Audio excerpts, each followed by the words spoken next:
Good evening, everybody, and welcome to the Arvada City Council meeting for June 17th, 2024. Councilmember Foray, I will call upon you for a moment of silence and the pledge. Awesome. Please join me in a moment of silence.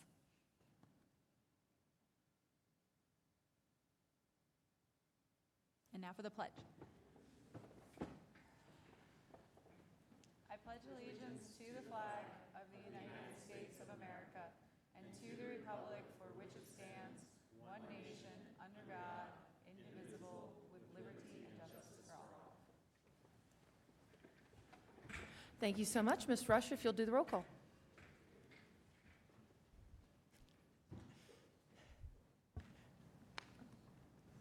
Mayor Simpson? Here. Mayor Pro Tem Mormon? Here. Councilmember Ambrose? Here. Councilmember Davis? Here. Councilmember Foray? Here. Councilmember Pfeiffer? Here. Councilmember Marriott? Here. All right. Thank you very much. Next, I'll call for the approval of the minutes of June 3rd, 2024. Were there any additions or corrections to the record? Seeing none, those stand approved.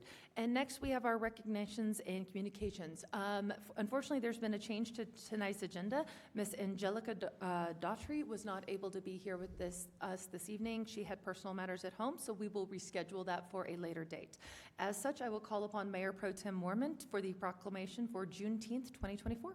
Thank you, Mayor. It is my honor and privilege to be presenting this proclamation this evening, and I understand we have members of the Arvada Chamber here with us to receive this proclamation. If you'd like to come up, I will read the proclamation for you. Whereas Juneteenth is a significant and historic commemoration in American history, honoring the emancipation of enslaved African Americans. And whereas Juneteenth marks the date of June 19, 1865, when Union soldiers led by Major General Gordon Granger arrived in Galveston, Texas, with news, in accordance with the Emancipation Proclamation, would have been issued more than 2 years prior, that the Civil War had ended and that the enslaved were free. And whereas Juneteenth represents a momentous milestone in the journey towards equality and justice, symbolizing the end of one of the darkest periods in our nation's history and the triumph of freedom and resilience. And whereas the Arvada City Council acknowledges the historical significance of Juneteenth Independence Day to the United States, and whereas residents of Arvada are encouraged to join the continued nationwide celebration of Juneteenth Independence Day to provide an opportunity for the people of the United States to learn more about the past and to better understand the experiences that have shaped the United States. And whereas the City of Arvada recognizes that the observance of the end of slavery is a part of the history and heritage of the United States. And whereas the city will illuminate the Old Town Arvada Water Tower to raise awareness of the celebration. Now, therefore, be it resolved that the mayor and members of City Council of the Arvada, Colorado, that June 19th, 2024, is recognized as Juneteenth Independence Day and encourages all residents to join in celebration and solidarity, and urges all residents to actively raise their own awareness of the significance of this celebration in African American history and in the heritage of our nation and our city. Dated the 17th day of June, 2024.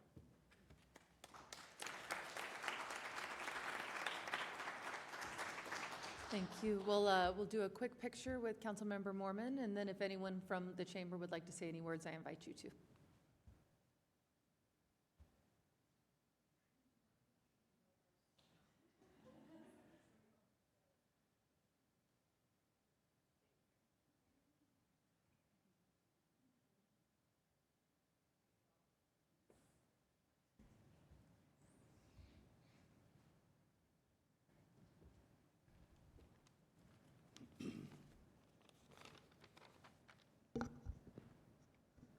Thank you, Council.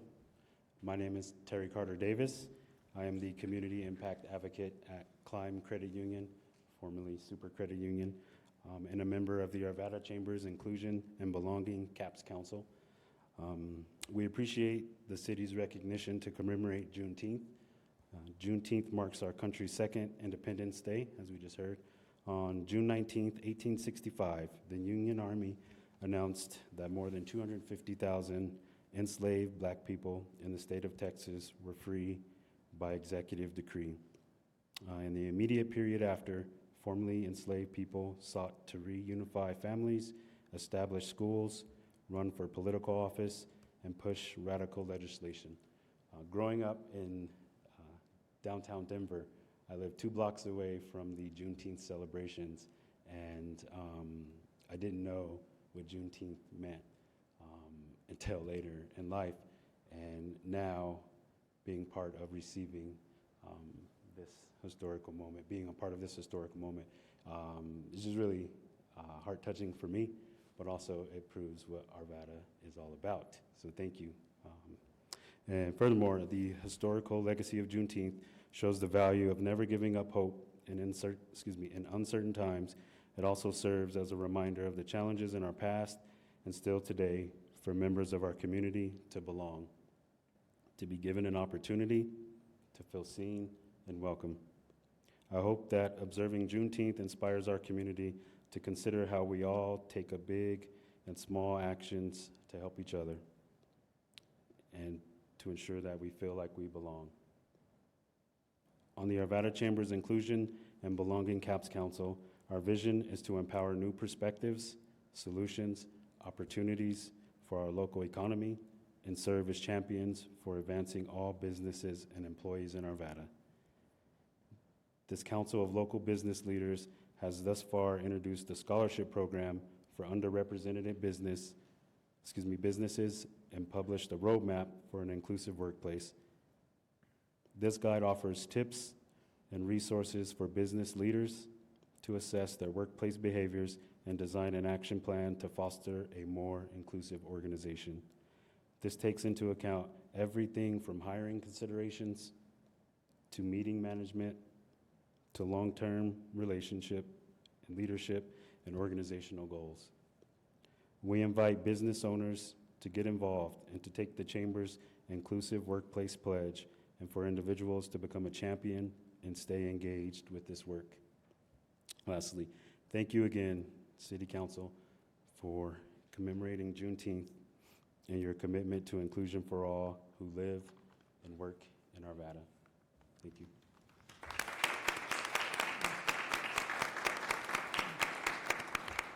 Thank you, Mr. Carter Davis. Our community certainly benefits from having you and the whole of the Arvada Chamber with us. All right. Next, we have no presentations this evening, so next is public comment for issues not scheduled on the agenda. I see I have 2 folks signed up for public comment this evening. As a quick note, when you approach, I'll ask that you provide your full name and address for the record, as well as understand that this is your opportunity to speak to us, your elected representatives. Please don't address other folks in chambers or folks who may be watching at home. This is your opportunity to share your thoughts and concerns with us. And with that, if you require a response, trust me, a member of the team will be in touch with you. So first, I will call up John Gerard.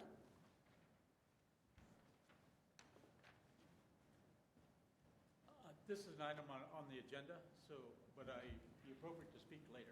Thank you. I will be able to build that in later. Ms. Morris? It depends on what the item is. So if it's an item on the consent agenda, there's not built-in public comment. But on each of the resolutions that are listed separately, we do typically ask for whether or not a member of the public would want to speak. All right. It's one of the workshop Oh, items. never mind. Not on the workshop. Yes, that is not allowed. That's, all right, so go ahead and come up, Mr. Gerard. That's what I thought so.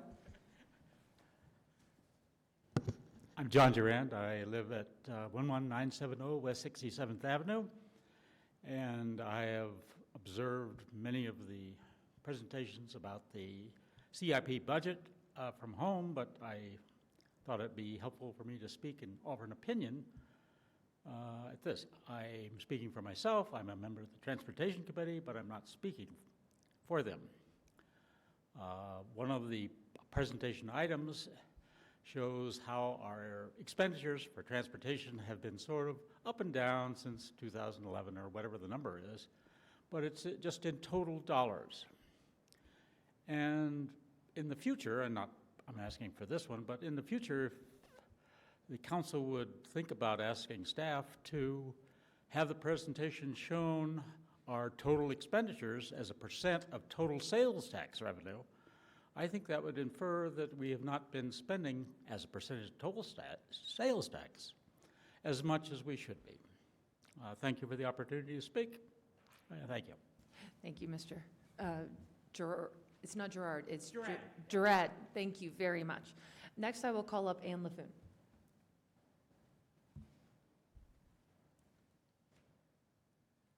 Good evening. My name is Ann LaFoon. I live at 14825 West 58th Place in Golden. Thank you very much for listening to me tonight.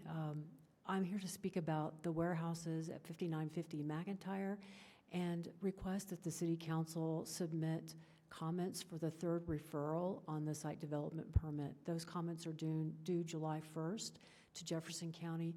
Jefferson County has stated that if anyone who has, or any entity such as the City of Arvada that has provided public comments in the early referrals, unless you repeat your comments, they will not be considered in the SDP. So it's very important for our community and the 18 HOA coalition and the several communities that are uncovenanted. It's very important to our coalition that the city reiterate the very fulsome letter that the city sent to Jefferson County during the second referral period. In that letter, the city suggested that a Phase 2 environmental assessment would be needed. The city asked for a traffic study, and the city asked for a sensory impact study in addition to other issues. The reason I'm here tonight is to update the city on the fact that Jefferson County has waived a sensory impact analysis. This is very concerning to our residents Arvada residents who are 10 feet away from 144 semi-truck bay, 500,000 square foot logistics distribution center. There is an incline and a decline in which semi-trucks will violate state statute noise standards. The developer has disclosed that there are 300 heavy truck trips per day estimated in this facility. 300 truck trips a day, and compare that with what the City of Arvada allows in a light industrial zone, which I believe is 76 or 80 truck trips a day. Secondly, so the sensory impact analysis is troubling. Secondly, we have the ear of an environmental attorney who has given us advice that we should be concerned about a Section 402 and a Section 401 permit because this is a brownfield. And we believe the applicant may be applying for a general stormwater discharge permit when this brownfield with residual contamination will be draining into Hyatt Lake, which does drain eventually into waters of the U.S. That is of concern.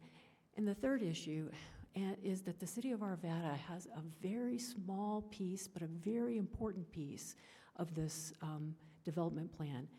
The county has ruled that the city must agree to allow Farmers Highline Canal to use the city plots C and D. And so we ask, again, if that agreement has been reached, and if not, perhaps the city can use this opportunity to seek some of the protections you've requested in the past. So again, July 1st is the deadline to resubmit comments to the county.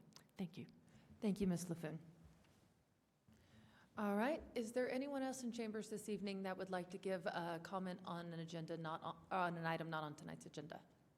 Seeing none, Ms. Rush, do we have any on Zoom? Seeing none, I will close the public comment portion of this evening's agenda and open us up to new business. First on our consent agenda, we have two items.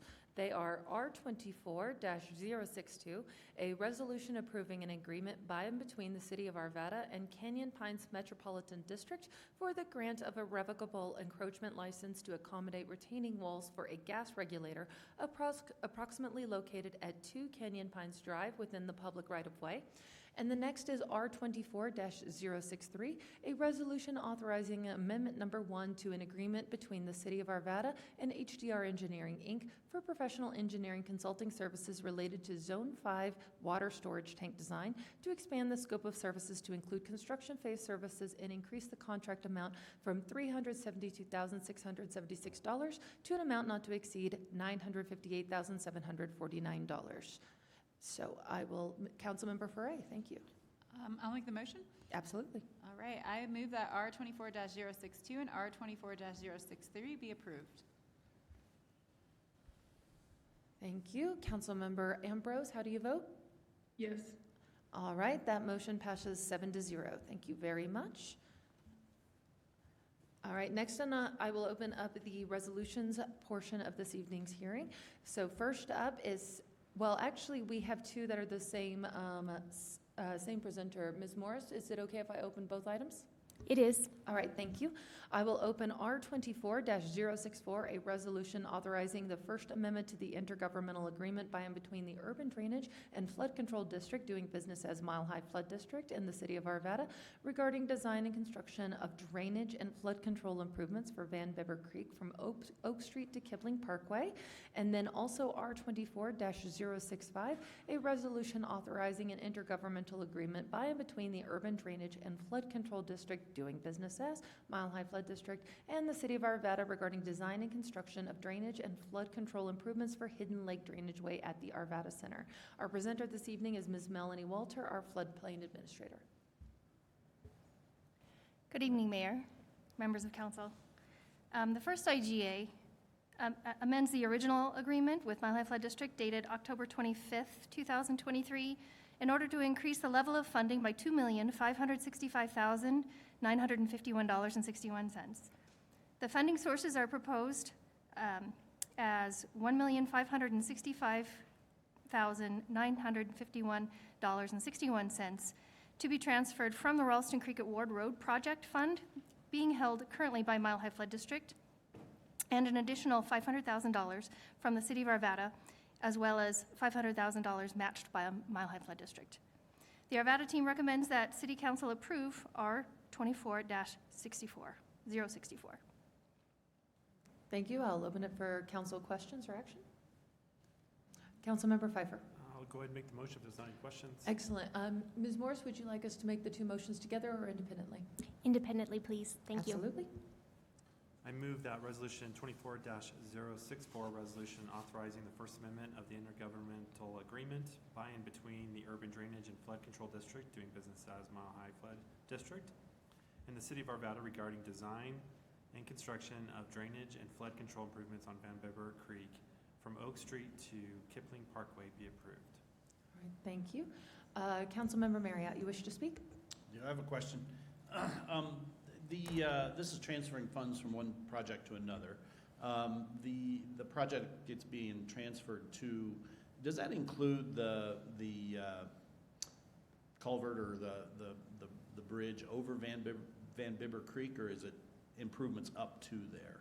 So we're having a kickoff meeting in a few weeks, but the Van Bibber Creek runs under, we're going from Oak to Kipling, and it involves updating the infrastructure under both. Under both Oak and Kipling? So it I goes believe to the so. east. I mean, we haven't gone through the detailed analysis, but at least Kipling and likely Oak. Okay. And will the effect of this project when it's done be to remove property to the north side of 58th from That's correct, yeah. from the potential backup? during Yeah, the flood event? that's actually a spill over 58th. Right, Yeah. okay. So yes, And so that's what this actually does. This actually removes that. correct that. Okay. Yep. Thank you. All right, thank you so much. Councilmember Ambrose, how do you vote? Yes. All right, and with that, the motion passes 7-0. Thank you very much. Councilmember Pfeiffer, if you'll take motion number 2. Is there any more data that you need to share, or are you good? On the second resolution? Yes, Oh. I'll go ahead and speak about that. Apologies, go ahead. Yes, no problem.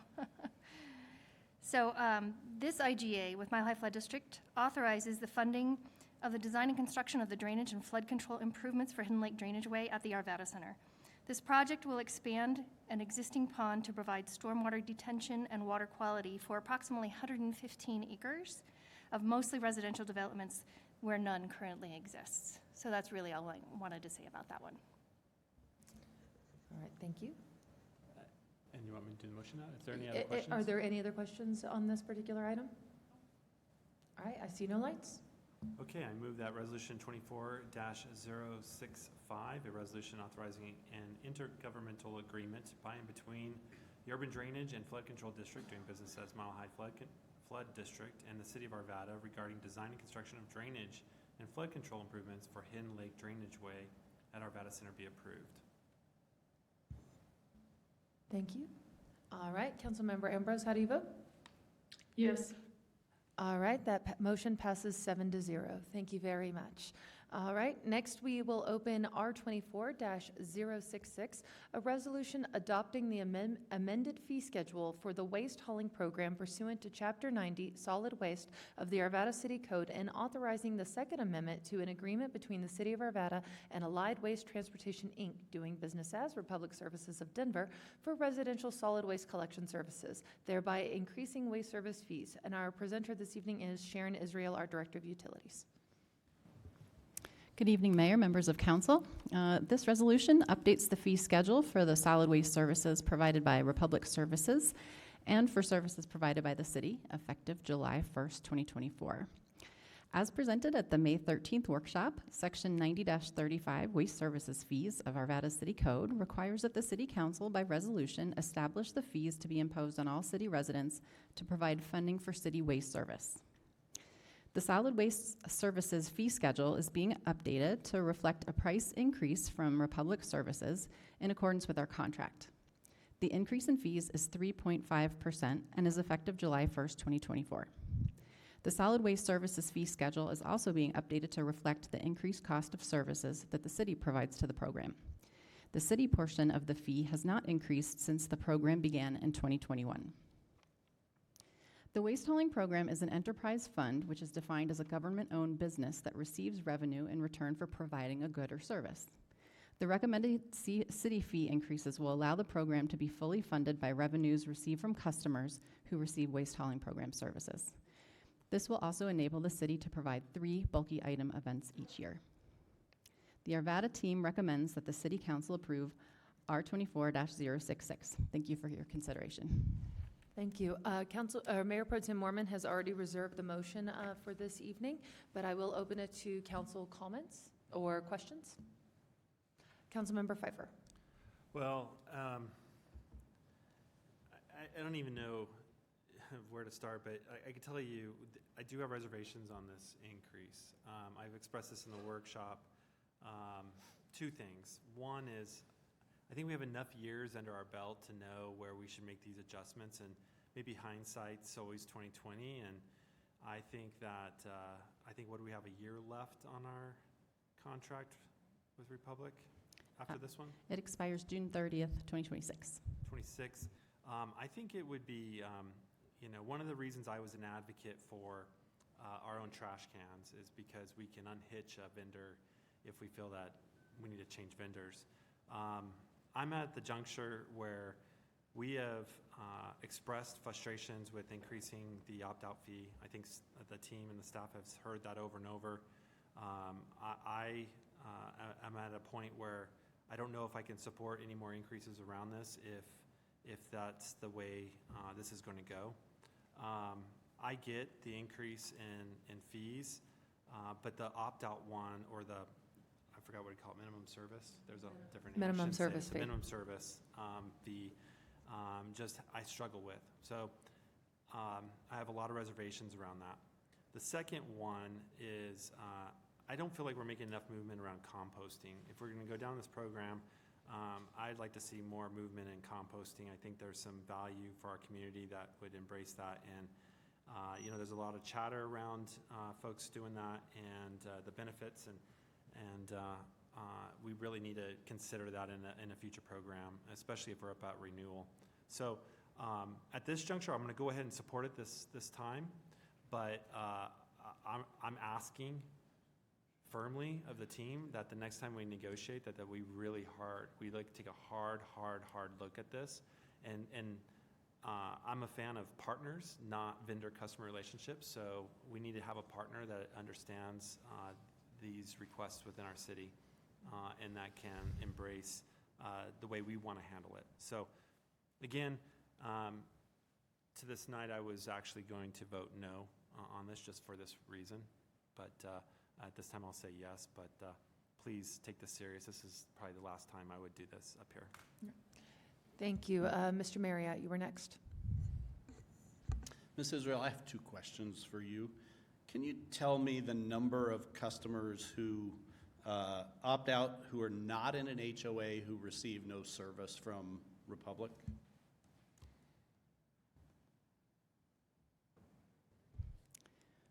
Give me a moment, I'll look that up, Okay, Councilmember thank you. Marriott. The other number I'm going to look at while you're looking it up is the number of customers who do receive service from Republic who are also not in HOAs. Okay, the number I have for your first question, Councilmember Pfeiffer.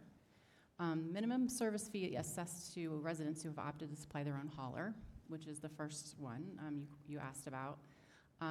That is, as of March 2024, $8,743. Okay.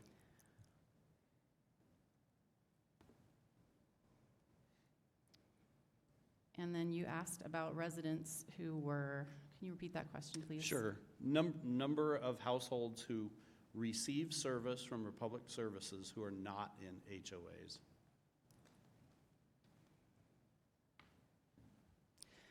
So it's the majority of them. So we've got right now about 16,000 customers that receive service from Republic Services. And as of this morning, there are only about 500 in HOAs. Okay. So it's about you said about 16,000. Yeah, maybe 15,500 is a good number. Okay. Close enough. Okay. That's all the questions I have. I'm going to wait for whichever of my colleagues wants to make a motion here, and I'm going to offer an amendment to the motion. And the amendment I'm going to offer is simple.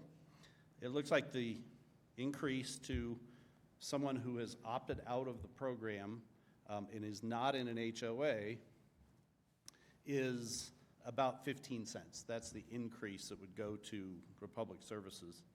Because there's about twice as many who opt into the program, the amendment I'm going to offer is an amendment to put that increase on the people who are receiving service, and it would increase their rate by 8 cents, and it would take the increase away from the people who opt out. So it doesn't take away the people who opted out from paying Republic Services.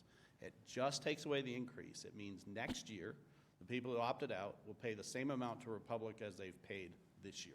So I'm not trying to reshuffle the deck or anything here. I'm just trying to take the increase. And just the increase that goes to Republic, not the increase that goes to the city to run the program, but just the increase, the slice of it that would go to Republic. And instead of the people who have opted out paying that increase, I'm gonna submit to having the people who do receive the service, them paying that increase. So I'm not trying to take money away from Republic. Republic gets all the money they were going to get. It's just who pays it. And we're talking about very small amounts. We're talking about 8 cents to people who do receive service versus 15 cents to people who don't. So I'm going to wait until someone makes a motion, then I will be making that amendment. I just wanted you all to have that ahead of time so you can think about it before I make it. Okay.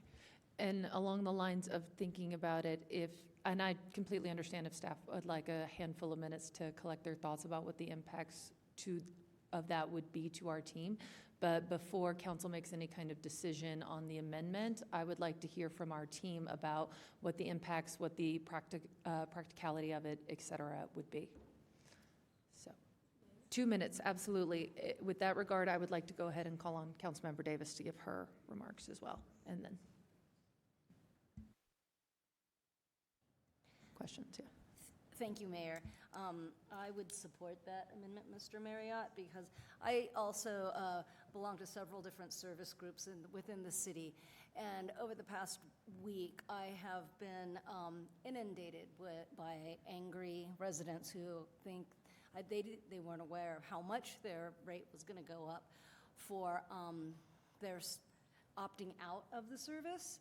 So, but just the fact that they're paying for something that they're not getting. So, so I'm listening to what the residents are saying. So, I think that was, I heard that loudly and clearly.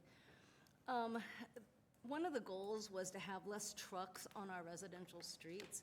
And I can tell you that there are 3 haulers that go up my street, and only one of the haulers goes up twice. And that hauler is the city's hauler.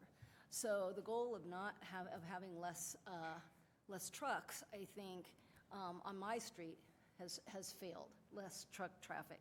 That has failed. And again, I heard that from our residents that come to me. They see me out running or walking my dog, and the torches are lit. So I just wanted to let you know that. And then I agree with Mr. Pfeiffer.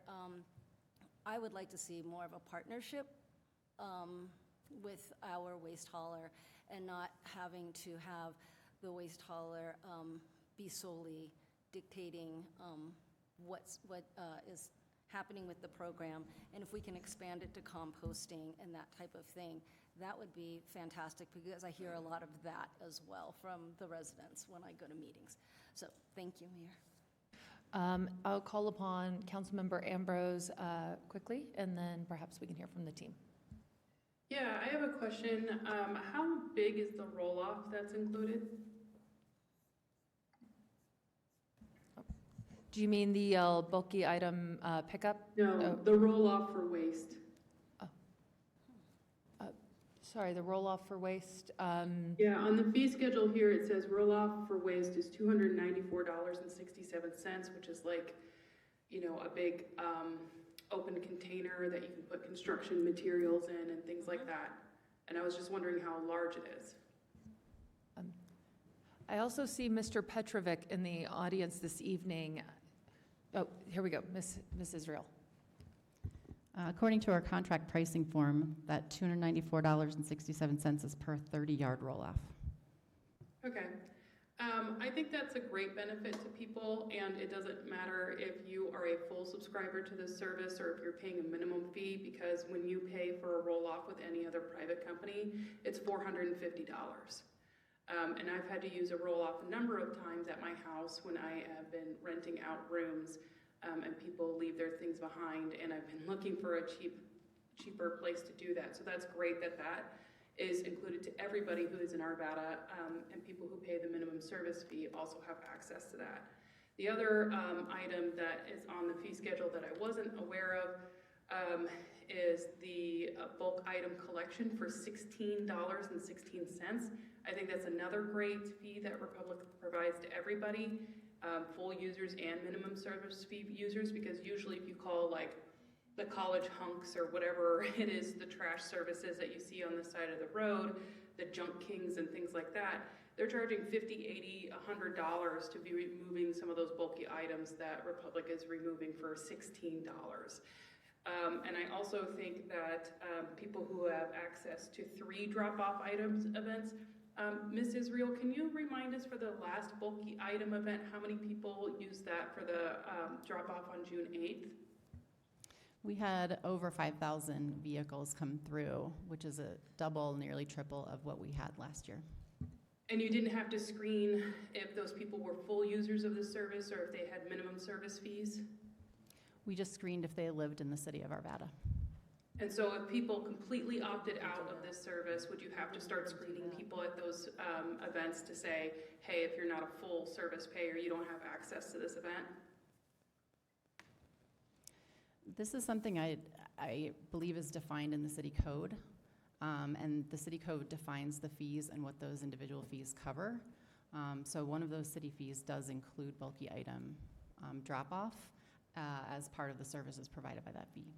Does that answer your question? So if you're paying the minimum service fee, now with this new fee schedule, you would get access to 3 bulky item events, which served 5,000 Arvadans, whether they paid the minimum service fee or paid the full fee. You get access to roll-off services that are about $150 cheaper than the market rate, and you get access to a bulky item drop-off, which is about 1/3 to 1/4 of what the market rate is for those items just for paying a minimum service fee. The other thing that I've heard from savvy minimum service fee users is that they will call up other companies and play them off of Republic because they will say, look, this is the city's fee schedule, can you beat it? And they will end up winning a contract that is lower than what the city can do for their homes, and they can work in the cost of what the minimum fee is from the city into that as well, because of the competition that the city has played by keeping this open so people can have their own private hauler if they want it, but then that there's this huge competition from the city with the Republic hauler, so people want the business. So if people are, I have heard my constituents who have complained about the minimum service fees being able to use the fact that the city bargained for such low rates to lower their trash rates than what they had before the city implemented the services.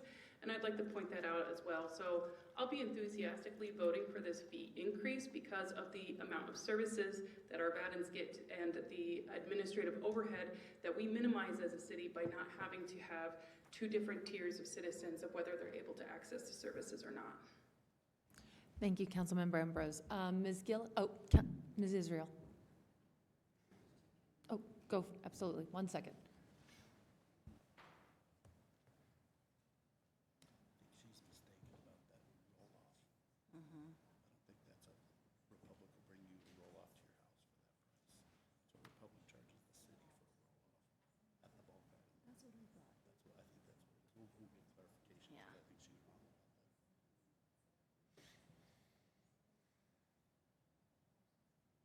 I don't think it's 5,000 Arvadas, because I know people, It's 5,000. yeah, it's just 5,000 cars, and some of them in our district, they didn't even have Colorado license plates on them. If you've opted out, you still pay for the bulk item pickups. And that's not in the part that goes to Republic, that's the part that goes to the city. So you pay, of course you get access to it, you paid for it. You should get access to it, because you paid for it. Exactly. Whether you're partaking in the service or not, yeah. So that's not anything special.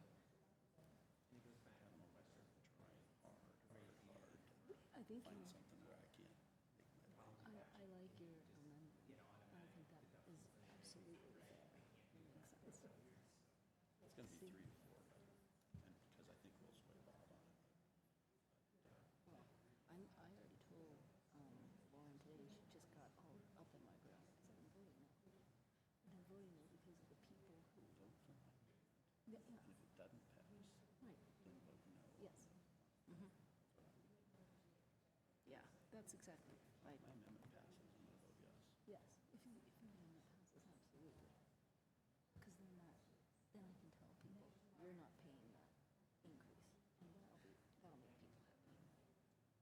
Amanda, I went to the Father's Day buffet at the Elks, and there was a whole contingent of people that walked up to me while I was eating and said, literally torches and pitchforks. We voted for you because of this, so. Thank you. Of course. Appreciate that.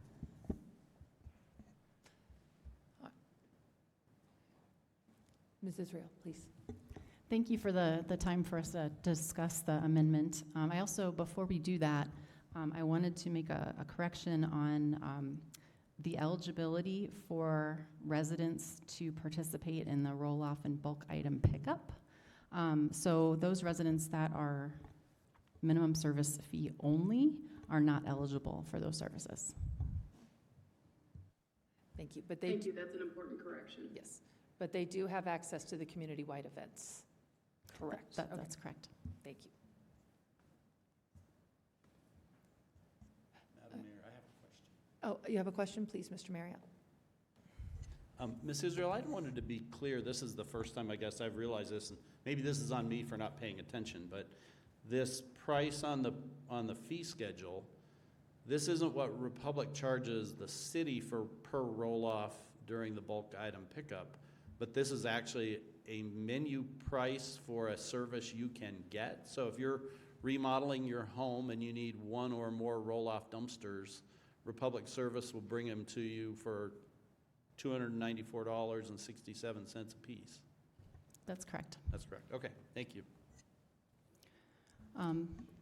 Yes, and I also want to clarify the $15 and change, almost $16 for bulky item pickup for those participating in the program. That is per item from your house. So since we're going through the menu items, I want to make sure that that one is clear as well. So would the team be able to give us some clarifications on the amendment and the impact to the ordinance and our staff?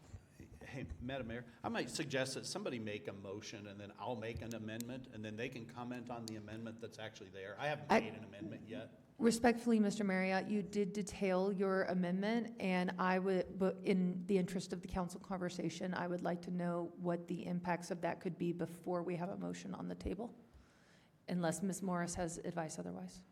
That's okay with me, Your Honor. All right, thank you.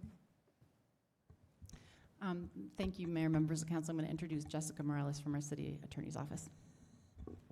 Hi, so I'll try to address the issue of whether or not we can essentially redistribute the increase of the minimum service fee to the other two categories of people who receive services from Republic.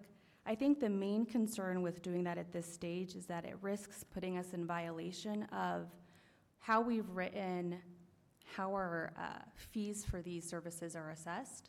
And I'm looking more specifically at Table 9036C that's in Chapter 90 of our code. That table lists out our three different categories or fee types. It has the bulky item events, a minimum service fee, and a residential waste collection services category. And it explains essentially what is subject to each fee.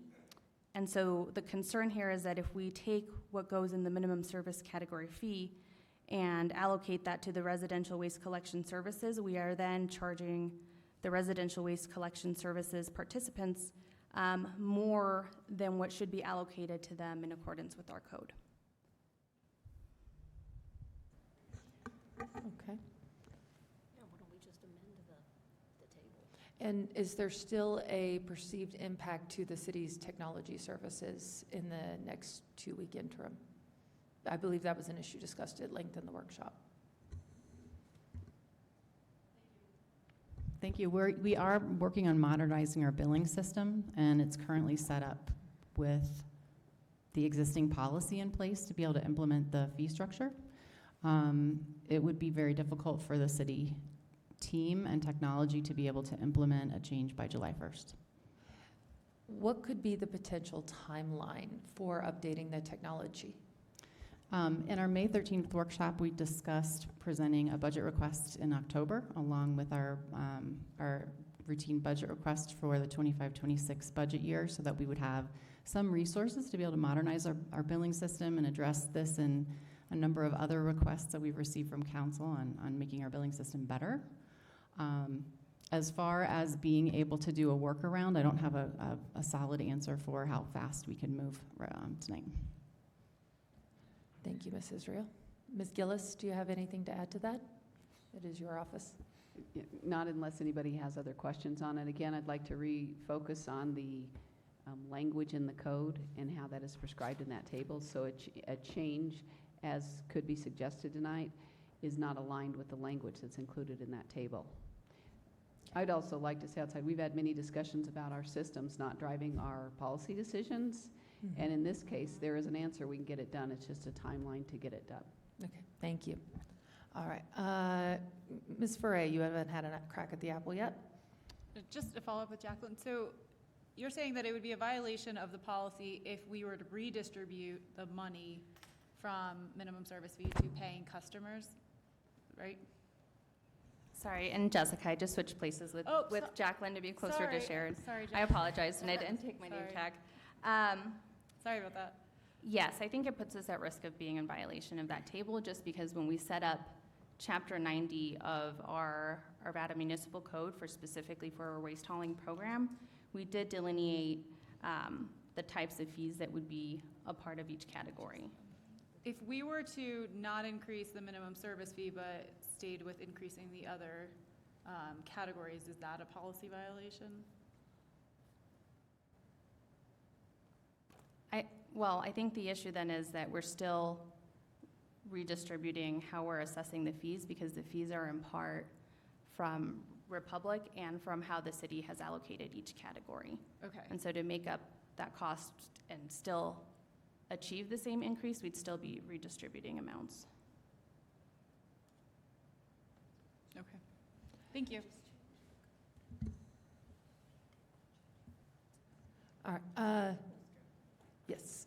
So, Councilmember Marriott. Thank you. Ms. Morales, I just wanted to be clear And I haven't made an amendment yet, no one's made a motion, I haven't made an amendment yet, but my intention is to not redistribute the minimum service fee existing components at all. It's only to take the increase that's only on the part of the minimum service fee that goes to Republic and redistribute that to those who are paying for service. In other words, I think when you just expressed that, you expressed what I heard was redistributing the parts of the minimum service fee to the other fees. I'm talking about just a sliver of it, not all of it. I just want to make sure. I suspect your argument would be the same, but I just want to be clear that my proposal is not going to be to take the Republic portion of the minimum service fee and redistribute it to someone else. It's only the increase on the Republic portion of the minimum service fee to redistribute that to people who actually get the service. So I just want to be clear about that. Thank you. Councilmember Pfeiffer. Okay, so for the attorney, can't we just change our ordinance if we wanted to? You don't want us to be reckless up here, but I'm assuming we can change that code. We can change our ordinance. I think the issue right now is that the policy direction we received at the very beginning of the program had us allocating in a certain way. And so our entire system is set up around that allocation.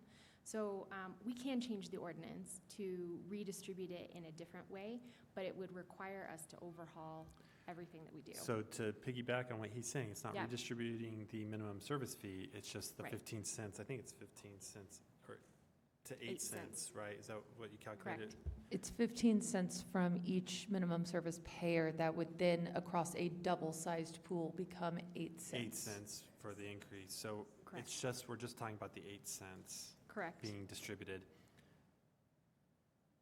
So we're saying our system won't let us do that, and our ordinance won't let us do that, No, our code? our ordinance, we could absolutely change our ordinance. We may need to go look at how we have framed everything else in Chapter 90, in our solid waste chapter, just to make sure that we would have to make changes consistent with not distributing that increase, that 8 cents increase, to the place where the ordinance is originally intended that would go. It is possible, though. Okay.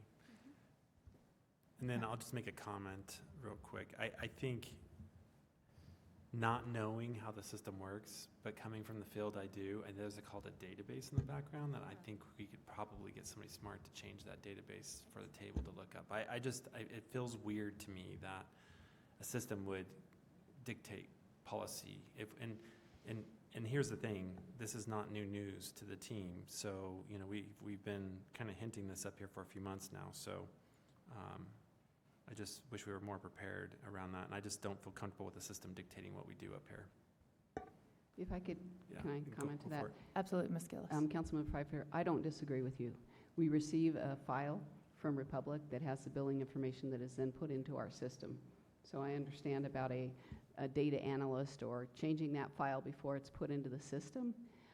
What I would encourage us to do is look at the ordinance comprehensively. This was implemented and designed in the system based upon an entire ordinance, the code, and how it flows. So if we're going to make one change and do something different, as suggested by our city attorney, look broadly at the whole piece, which can be done. So if council would like to make this change and we receive that direction, we can do that and figure that out. But by July 1st, we cannot. And we wouldn't have even in the few months. But if we receive that direction, we can move forward. Can I ask a follow-up question on Yes. that? Those are good points. So if we don't do it, that basically the fees are frozen, right? All of them. Then we would go negative probably, and I don't know what our account balance is right now, but. We don't have the reserves to make this up or assume the cost that is included in the contract. The increases were justified and communicated with Republic. So we've gone through, based upon what they've followed the contract as far as inflationary cost increases. So we agree with what they've presented, and now it is the distribution of those costs. And in the ordinance, it's designed to be distribution as proposed. Well, so let me clarify my question. Okay. It's like, yes, we still pay them their fee. I get that part, but we're not going to collect the fee. Correct. So we're going to go negative in there. So I'm not saying Republic not pay them. I'm saying we'll pay them, but until we can figure out the system, we're going to eat it until you get the system fixed. We are impacting an enterprise fund where we are to recover the cost. And we have no reserves in there, no extra around the cans and all that other stuff.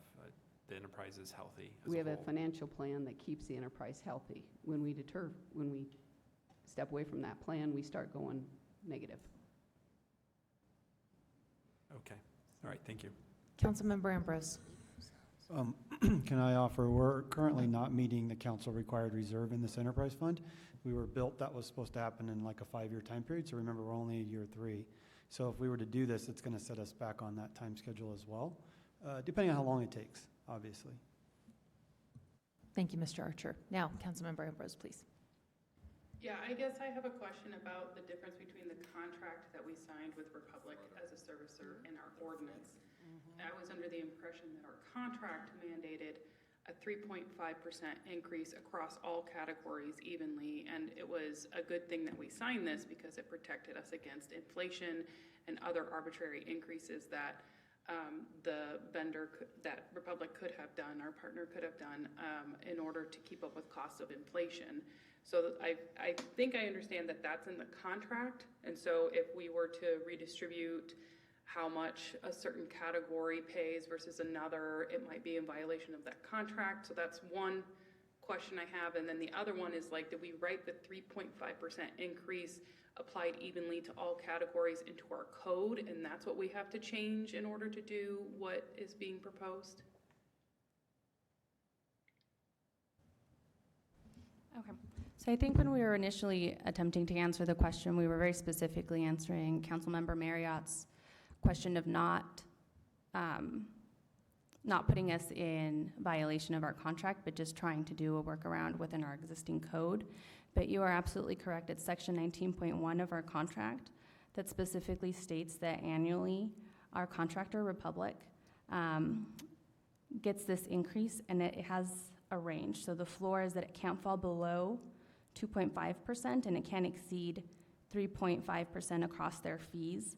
And they just have to provide us with data to support their increase, which they have in this case. But that isn't in our code. Our code doesn't mandate the increase. Our code does not mandate a 3.5 increase. That is specifically a point that was negotiated in the contract with Republic. So as long as Republic gets the bottom line number, then they're fine. It doesn't matter to them which category we get the money from. Yes, I think as long as we are paying them the fees that they are entitled to receive in their contract, then we would not be in violation of their contract. Then the question becomes, because they have to receive these fees pursuant to our contract once they meet the specific requirements, there isn't really a way to keep the minimum service fee from moving without then, for our residents, without then putting us at risk of violating how we have laid out in our code, that we will assess the fees for each category of participant. Thank you for clarifying the difference between what's in our contract and what's in our code and what the conflict is. Thank you. Thank you. So we've had a lot of quick information before we turn this over to motions, and I see no more lights. What I'm hearing, I just want to repeat it back and see if I can't summarize this a little bit just to make sure we're all more or less operating on the same wavelength here, is that there seems to be interest from the council in reorganizing perhaps how we assess some of the fee increases on our residents, whether they participate in the program versus not participating in the program. However, with that, the team needs time and resources, and if we're going to open up the ordinance, we would probably want to look at it more substantively to see what other changes or cleanup items we might want to make with that.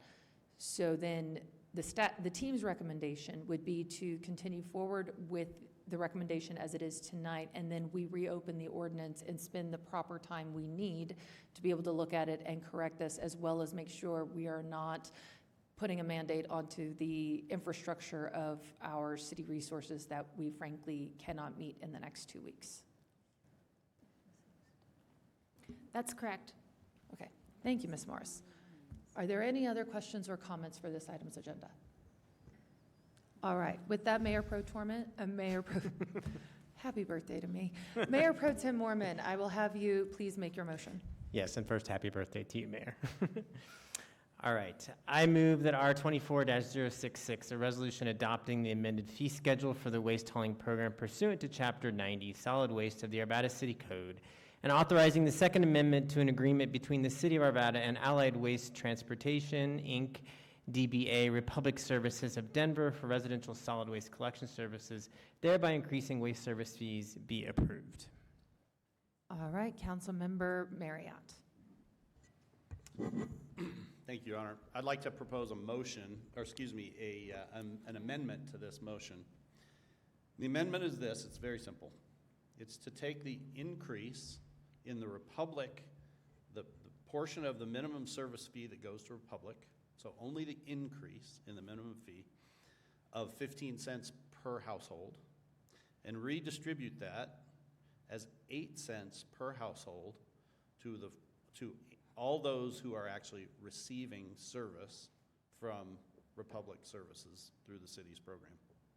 And I'll speak on it here real quick.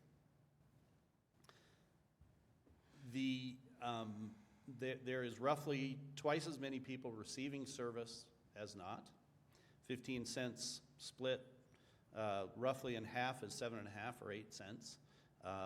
So splitting to the nearest penny, I think that covers it.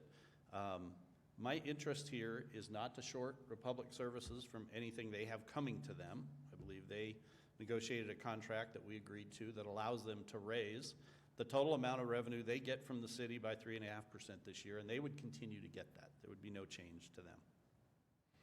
Where the change would be is there is roughly a third of the customers in the city of Arvada, maybe a bit more than a third, who don't live in HOAs, who pay a fee to Republic to not be in the program. And so for the last 2 years, or as long as they've been enrolled as a minimum service customer, they have been ignored by Republic. It happens to my house every week where they drive right by. The driver doesn't wave, he doesn't honk his horn, he doesn't do anything, and he shouldn't. It's not his job.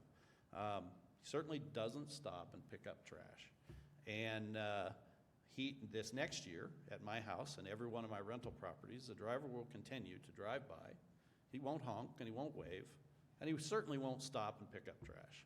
And it's not going to cost Republic Services any more to ignore myself and all my rental tenants than it cost them this year or last year. It is costing Republic Services more, however, to service the customers who are receiving service. And those who are receiving service should pay. And I realize here we're talking about pennies per month. I mean, this almost becomes a silly discussion when we start talking about 8 cents here and 15 cents there. But I think it's the principle matters here. And the principle of the matter is that it costs Republic more to service customers. They should pay more. It doesn't cost Republic Services more to ignore people. They shouldn't have their price increased. And we get to then the city's ability to do it within our constraints. And I've just heard some tortured talk about it, and I apologize for dropping this on you guys so late and not giving this to you a couple of days ago where you could spend more time thinking about it. But to my eyes, this fulfills all parts of what we're required to do. Certainly, our contractual arrangement with Republic Service will be fulfilled because they will get their price increase on their total. All residents are paying into the service. They're paying several components. They're paying for the overhead of the program. They're paying for the large item drop-offs that are very successful. They're paying for the leaf recycling events. Nobody is getting out of what our ordinance says about everyone having to pay in this program. I don't believe our ordinance is specific about exactly how these fees are distributed. So that gets us to, well, how do we do it? I agree with Mr. Pfeiffer. I don't think we should let, technology or systems dictate policy, and this is an accurate policy issue. I also think that the city has lots of talent. They can absolutely figure this out and generate bills that are appropriate for each and every resident, because they're going to generate bills with price increases, and they generate bills every time somebody opts in or opts out. You know, and they're certainly capable of doing that. So I have a hard time believing there's no capacity to do this. Lastly, we get to kind of our ordinance and having our ordinance align. I don't believe that we have any risk or harm if we are temporarily violating our ordinance to ourselves. And by the way, this might provide a good opportunity or a good motivation for us to, if we do need to make a small amendment to that ordinance, we should make that small amendment to that ordinance. But I'm not suggesting we do that between now and July 1st. I am suggesting we put these new rates in place, the ones I'm suggesting my amendment by July 1st or whenever the first billing comes out, and that we just simply amend our ordinance as soon as practically possible afterwards. And I don't think we're in any danger of anything at all in that particular case. So that's my amendment, and that's my justification or my comments on my amendment. And so I will be certainly voting yes on my own amendment. All right, Councilmember Marriott, do you wish to make this a friendly amendment? If Mr. Mormon will accept it as a friendly amendment, I'm fine with that. If he chooses not to, I'm fine with that too. I would like to call a point of order on this, Mayor. According to Bob's Rules of Orders, my amendment belongs to the body and not to me. So I will defer to you as the officiator of this body as to if that amendment is accepted. And then, of course, we have the opportunity to call that into question. Excellent. So with that, we will call the amendment to a vote. So for the council's awareness, for the general public's awareness, what we will be doing now is we will be voting on the amendment exclusively, not on Mr. Mormon's motion. So a yes vote is to adopt the amendment Mr. Marriott has made to the original motion. A no vote is to reject the amendment and allow the original motion to stand. I will welcome any comments to the amendment at this time before we cast votes or questions. Mayor Pro Tem Mormon. Thank you, Mayor. I do want to speak to the amendment now. I don't necessarily disagree with us having this debate or conversation around this. I do have concern about our code, and I do disagree with Councilmember Marriott with us moving forward with this without changing our code. I believe we need to abide by our code as a legal entity. And so therefore, I feel like before we could make this change in our fees, we do need to have that conversation around changing the code. That does not mean that I necessarily would oppose this policy change, but I want to make sure we have the appropriate hearing for that conversation and to change that code. And unfortunately, we cannot do that this evening. So I will be, for that reason, opposing this amendment now. Councilmember Pfeiffer. I have similar thoughts as well. I mean, I absolutely agree with the intent of it, but I do respect that it's going to be hard to turn the ship around, even though I think you've had a few months, but I know in government time, months are like hours. That I don't think it's going to be successful. So I will not be supporting his amendment. But what it does highlight, and I would ask Lori and team, in the next few months, we do need to come back together. It'd be my ask to really discuss the ordinance, which I think is going to drive your RFP for the next bid and maybe how we shape the next contract. That has to be done in short order, not in May of 2025, not January of 2020. It needs to be like in the next 90 days, because knowing how much time it's going to take your team to pull together and get that figured out, we need as much runway time before the next renewal happens next summer, and then we're not put in a corner, because I think that's what you're experiencing up here is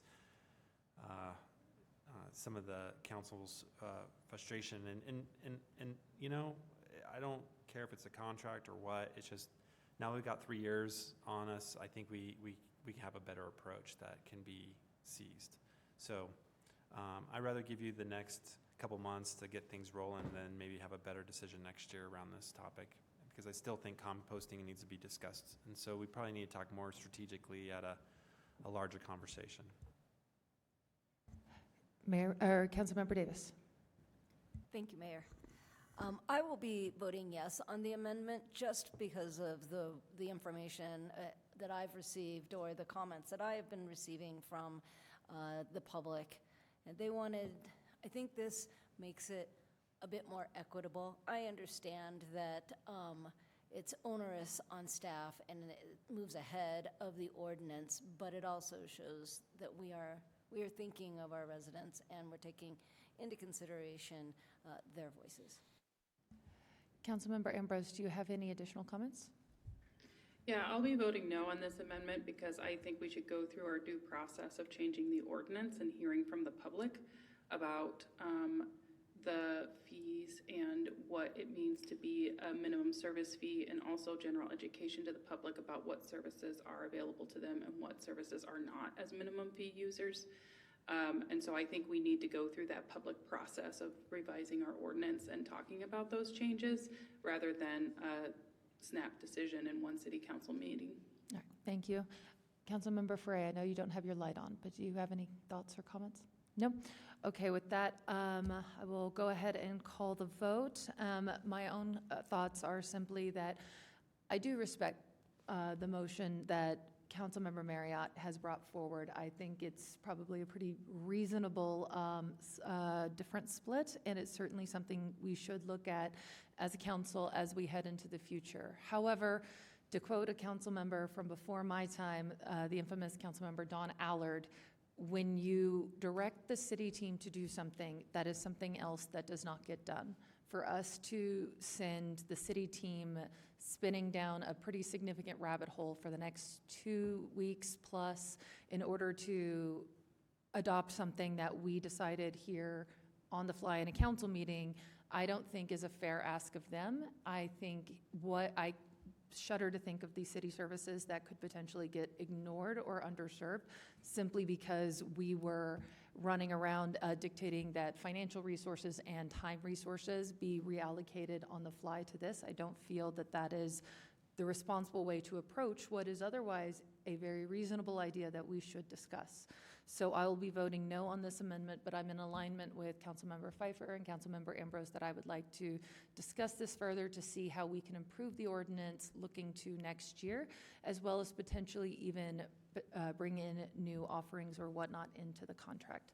So with that, Councilmember Frey, I'll ask you to bring in your vote. All right, Councilmember Ambrose, how do you vote? No. Oh. Wait, sorry. It's a yes to adopt the amendment, a no to reject the amendment from Mr. Marriott. All right. And Councilmember Ambrose, how do you vote? No. All right, thank you. I will call the vote.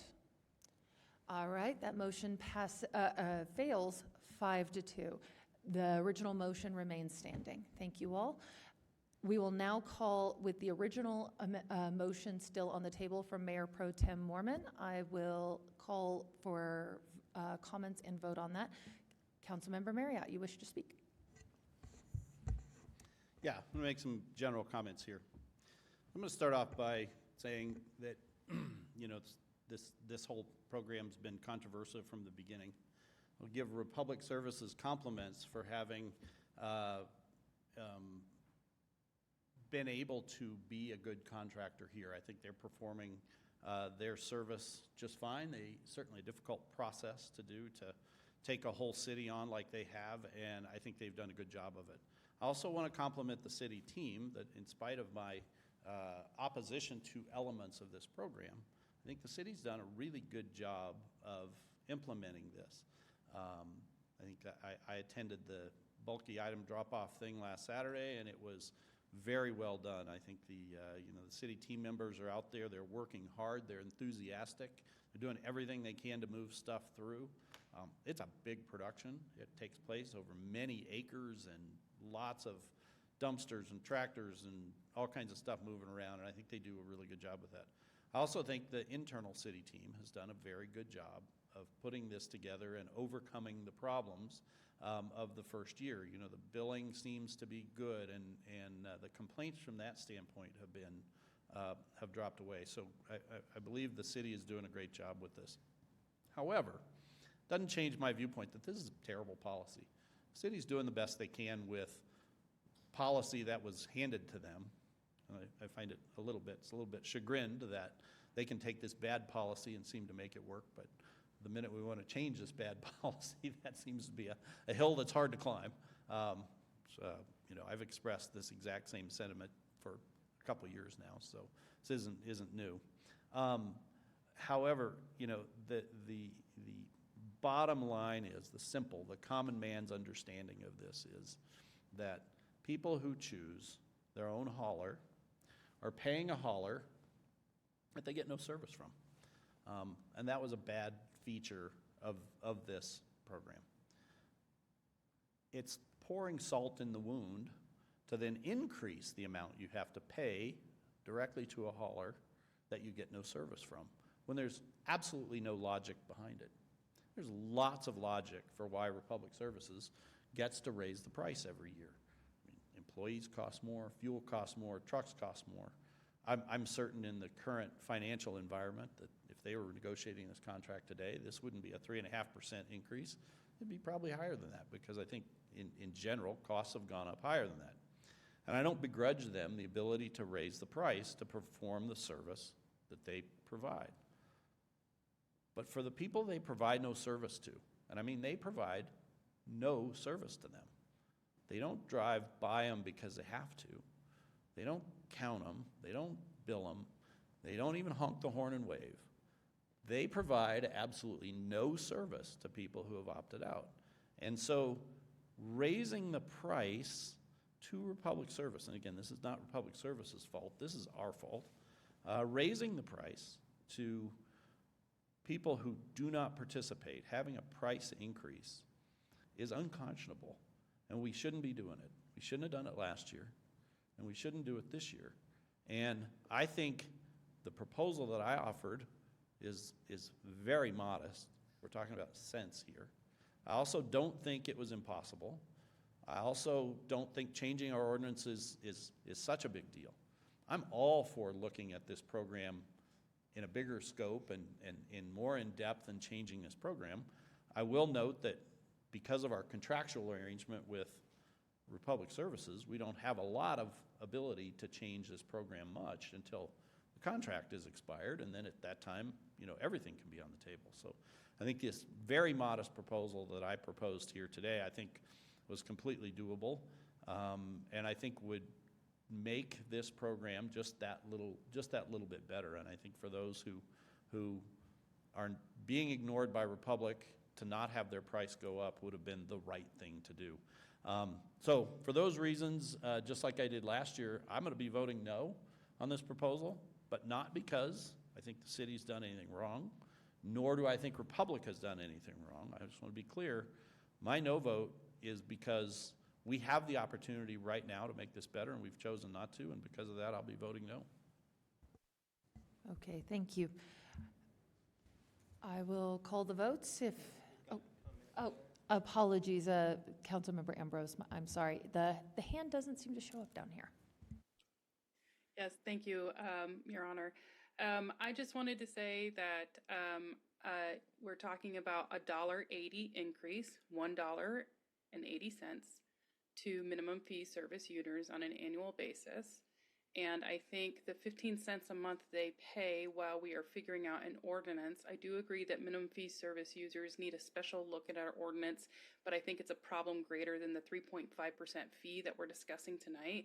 I think it's something that we need to make clear to the public about the 8,000 people who are minimum fee service users, about the bulky item drop-offs and the other improvements to their neighborhoods. Things like that was reported in the presentation of this fee increase during the workshop and the reduction of the number of trucks.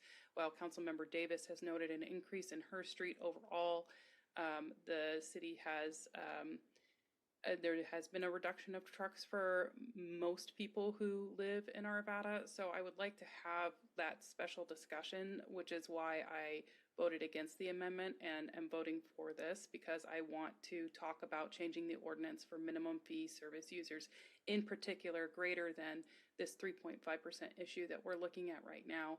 And I appreciate the Arvadans who are minimum fee service users, payees, and our savvy consumers who call other companies like Crush and say, hey, I'm paying $52 a year on top of these fees, or this is how much it would be. Can you beat it? And they are able to beat it because the city has been able to negotiate such a great rate with Republic and be able to get good services from Republic. So if people want to save money, the city has paved the way for them to do it and to be able to negotiate because of the collective bargaining of the city to be able to get such a rate. And it does cost Republic money to drive by a house that isn't buying their services.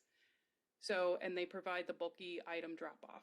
So I want to offer a different point of view from Councilmember Marriott respectfully about what other people are doing about this and have a good debate about this ordinance in the future. And I'm looking forward to the city's presentation on this. Thank you very much, Councilmember Ambrose. Mayor Pro Tem Mormon. Thank you, Mayor. Of course, we've had a lot of conversation about the minimum service fee tonight, so I do want to provide some additional context to that. First, when it comes to waste hauling, Colorado is rather unique to having what we call an open market system. In most of the rest of the country, solid waste is treated as a utility, similar to water, sewer, and stormwater.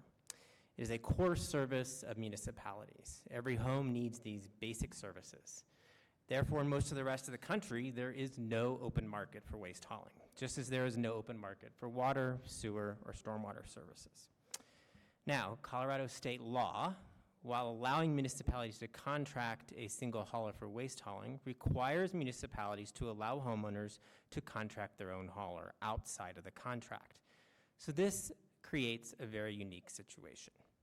In most of the country, and in municipalities that run their own programs like Denver, Longmont, Thornton, and Loveland, and right here in our own city, where residents like myself that live in HOAs, there is no opt-out. Either the city or a contractor provides the service, and those of us in an HOA have no choice. We pay an HO fee that includes our waste and recycling. So all that to say that this unique situation creates a challenge for haulers providing contracts with cities. They're committing to providing a service to the entire city, and that requires a substantial investment of purchasing trucks and hiring drivers. Having an opt-out option then creates a risk for them in covering those costs. Therefore, in order for the hauler to ensure they can provide that service, cover their costs, and set a guaranteed price over a long term, they have a minimum service fee for those individuals that choose to opt out of the program. The other haulers in the open market outside the contract don't have the same problem. They have a much smaller pool of customers and add trucks as needed as the pool grows, and they can adjust their pricing at any time as they get new customers. And again, no other state has opt-outs. And almost anywhere else, it is treated like a utility, as I said. And there is good reason for this. And this brings me back to one of our core services in our city, and that's maintaining our street infrastructure. We have a backlog of road work. The last stat I saw was 40% of our roads are rated poor to failure. The number may have gone up. I haven't seen the recent stats. And we know from recent studies that poor road conditions are a direct result of multiple trash trucks on our streets. Each trash truck is equivalent to 1,000 to 1,400 vehicles per day in terms of road damage. And the city of Fort Collins determined that 20% of the road damage is caused by trash trucks. And that is why, beginning this September, they too will be joining other cities like ourselves in having a single hauler contract. Now, when I travel around my district, I can see it. The neighborhoods with more than one trash truck look a lot worse in their streets than those neighborhoods that only have one trash truck and one recycle truck. So it doesn't make sense to me to have multiple trash trucks serving a core utility. We don't have multiple service providers for wastewater or water. Now, other communities across the country have figured this out and have a much better collection system. The previous council, I believe, took the right steps to make a change for the better for our community. Yes, we have to recognize our system is not perfect, our program is not perfect, but a lot of that imperfection, I want to call it, is due to the uniqueness of our state. The opt-out option and minimum service fee is an artifact of that uniqueness of where we live. Now, the minimum service fee helps support the citywide program that is bringing benefits to our whole community. The biggest benefit is the reduction in costs. Prior to the city contract, an average cost per resident was $28 to $30 a month for trash and recycling. For some, that price didn't even include recycling.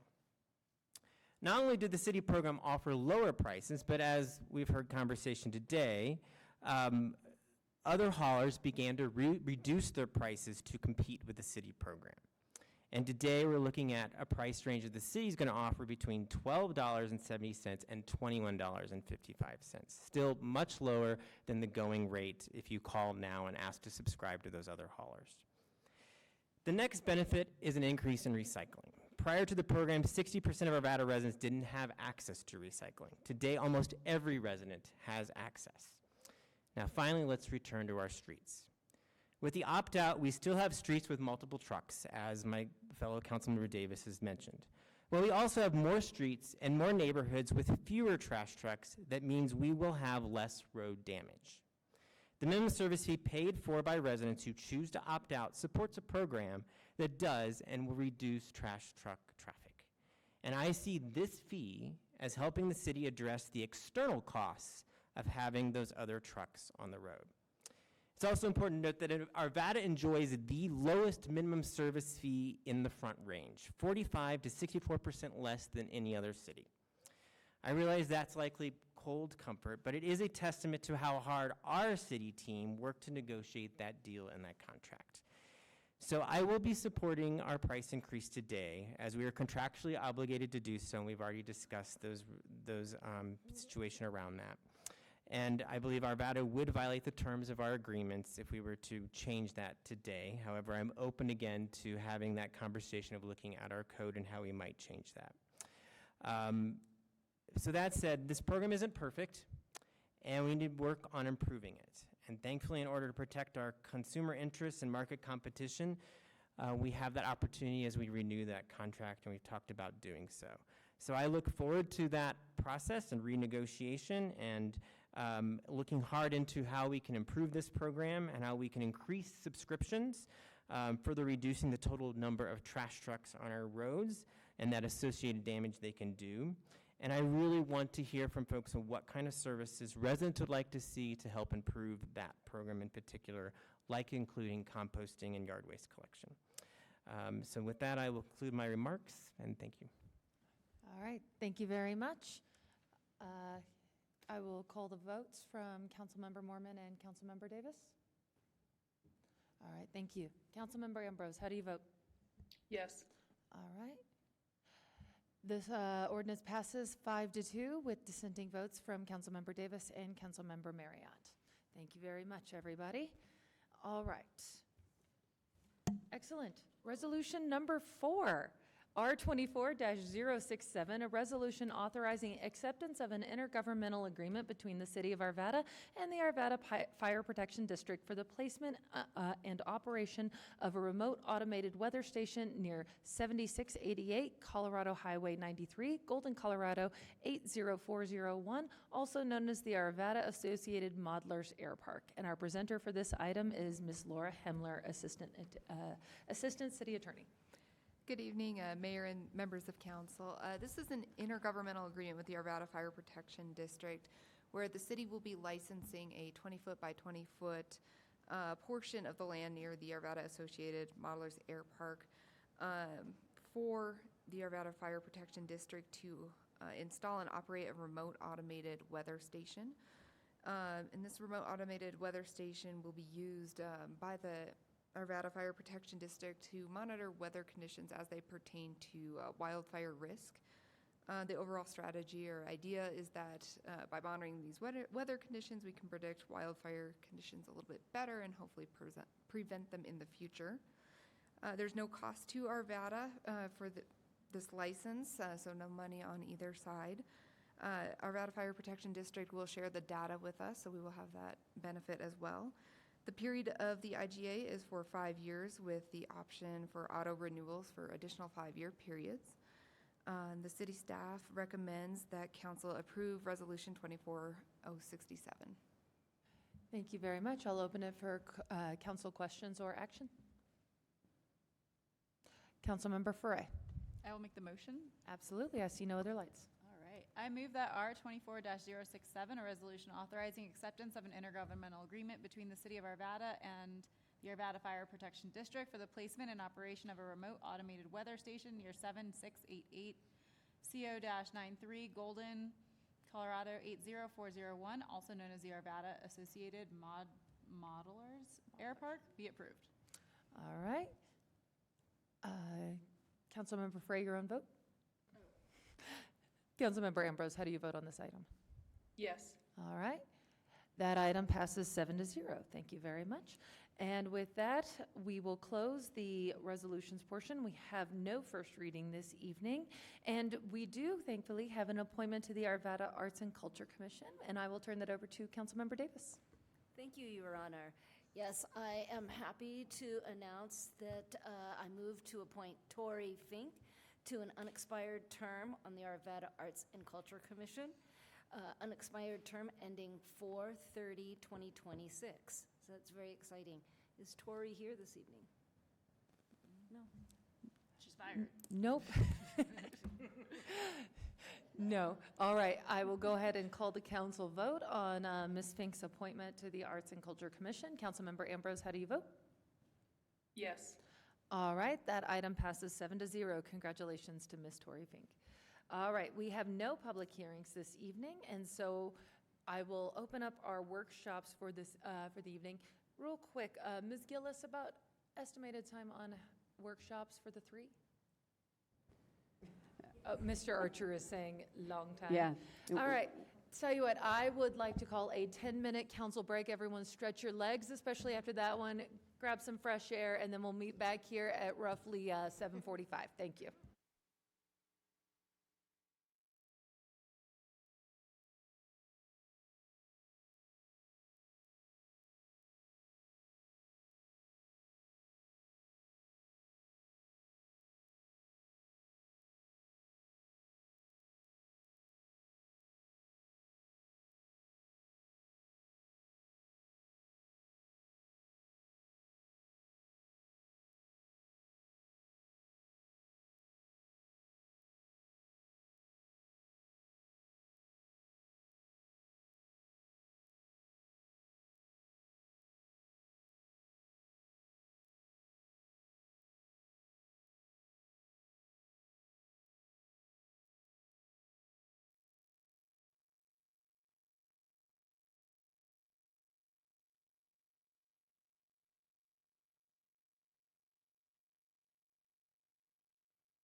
I'll go ahead and call us back to order. Thank you, everybody, for enjoying a quick break and for actually coming back. We appreciate all of you. Next, I'd like to welcome up the Arvada Parks Advisory Committee for a park naming proposal. And especially thanks to all of you for your patience this evening. I know it's been a long hearing, but hey, you got a little insight into municipal governance, so welcome. Good evening. I'm Sean Starr. I'm the Communications Manager for the city's Vibrant Community and Neighborhoods Work System. The City of Arvada is currently constructing a new park at 10275 West 55th Avenue. Construction is progressing on schedule, and the city team expects the park to be complete by the end of the month. At the direction of the Arvada City Council, the Arvada Park Advisory Committee has initiated the park naming process, including community engagement, and will present a list of proposed names for the City Council to consider. During the workshop, members of the Arvada Park Advisory Committee will request the Council's feedback on the proposed names. And here to present from the Park Advisory Committee are Abigail Griffith and Hannah Zackel. Thank you. Welcome, ladies. Are we going to do our own? Okay. Awesome. I'm good with what's on there right now. Thank you. Hi, City Council members. I'm Abigail Eichenbaum-Griffith. I'm Hannah Zockel. And we are here to representing the APAC Parks Naming Committee. Tonight we are presenting to you our naming recommendations for the Holistic Health and Fitness Park. Our presentation includes a park background, naming process, a rundown on the community responses, and our recommendations. Awesome.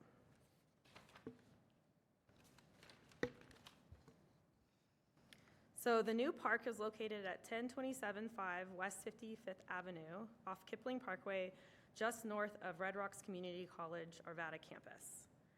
The park was designed in partnership with Red Rocks Community College, and the park will help support Red Rocks Community College, but also host other programming and will serve the community as a whole. The vision of the park is to provide free access to therapeutic, rehabilitative, and play-oriented amenities that will especially benefit users at the end of their age spectrum. So elements include the reflexology path, labyrinth path, outdoor classroom / amphitheater.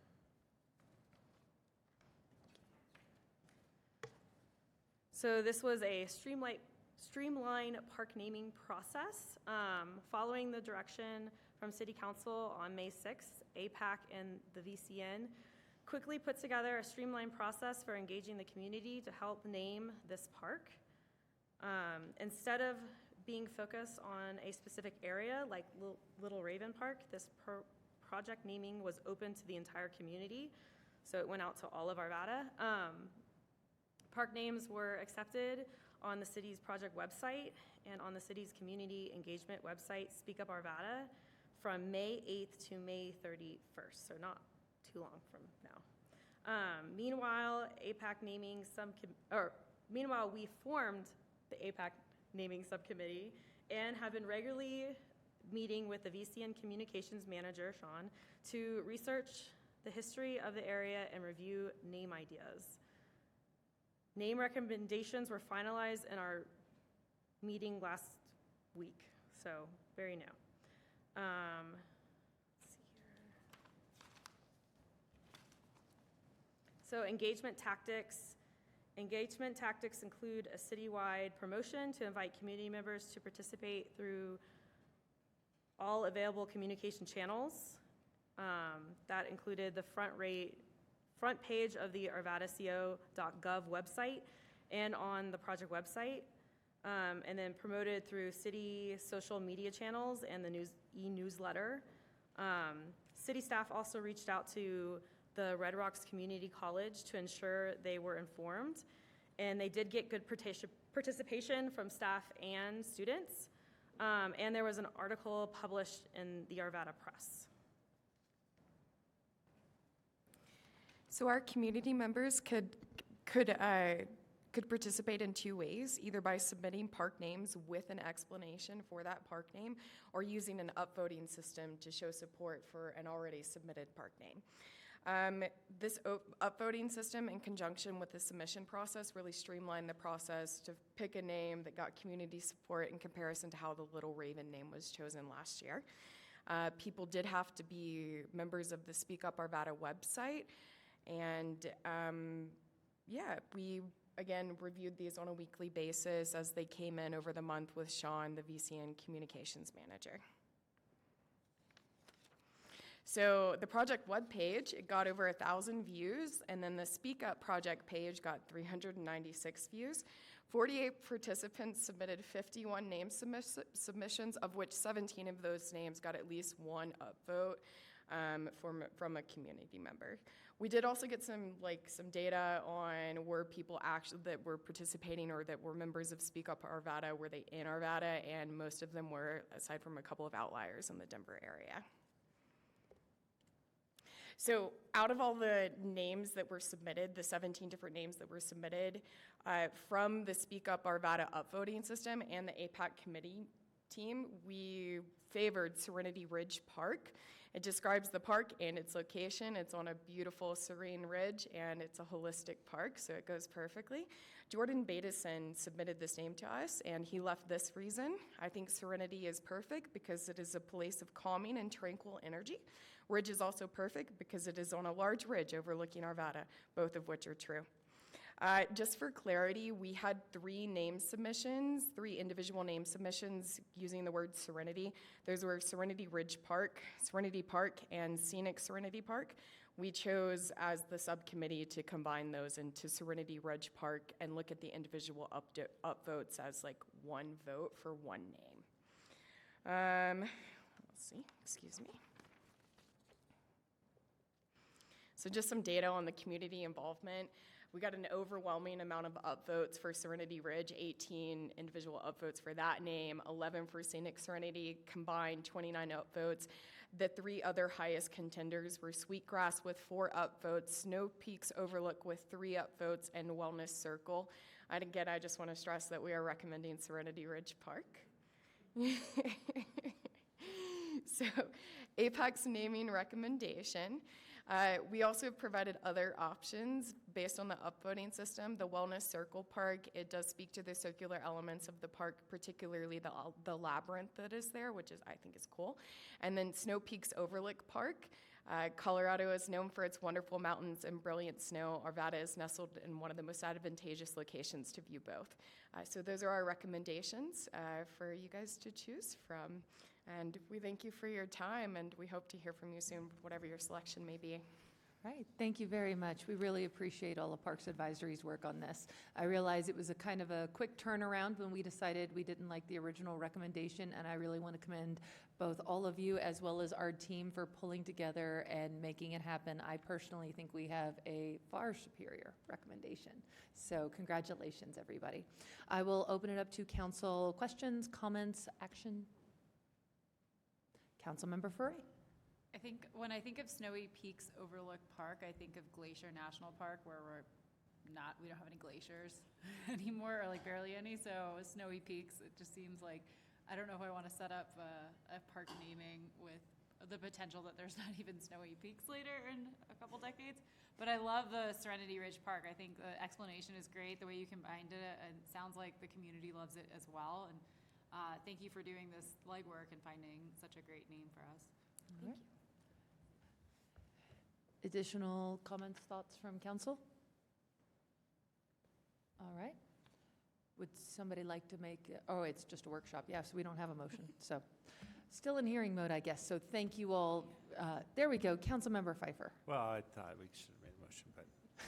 Yeah.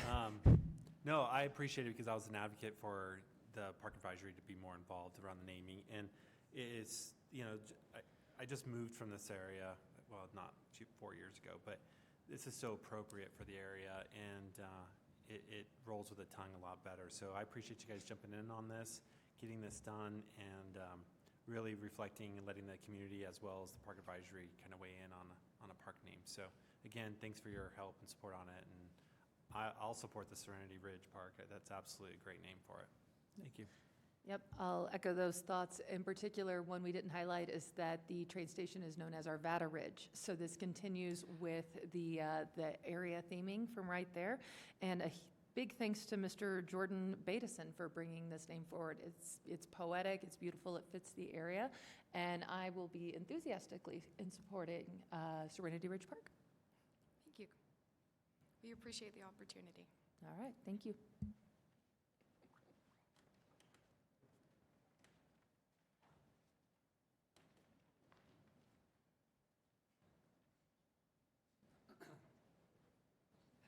All right, our next workshop this evening, we will start with the 10-year model update. Our budget director, our finance director, Mr. Brian Archer, welcome.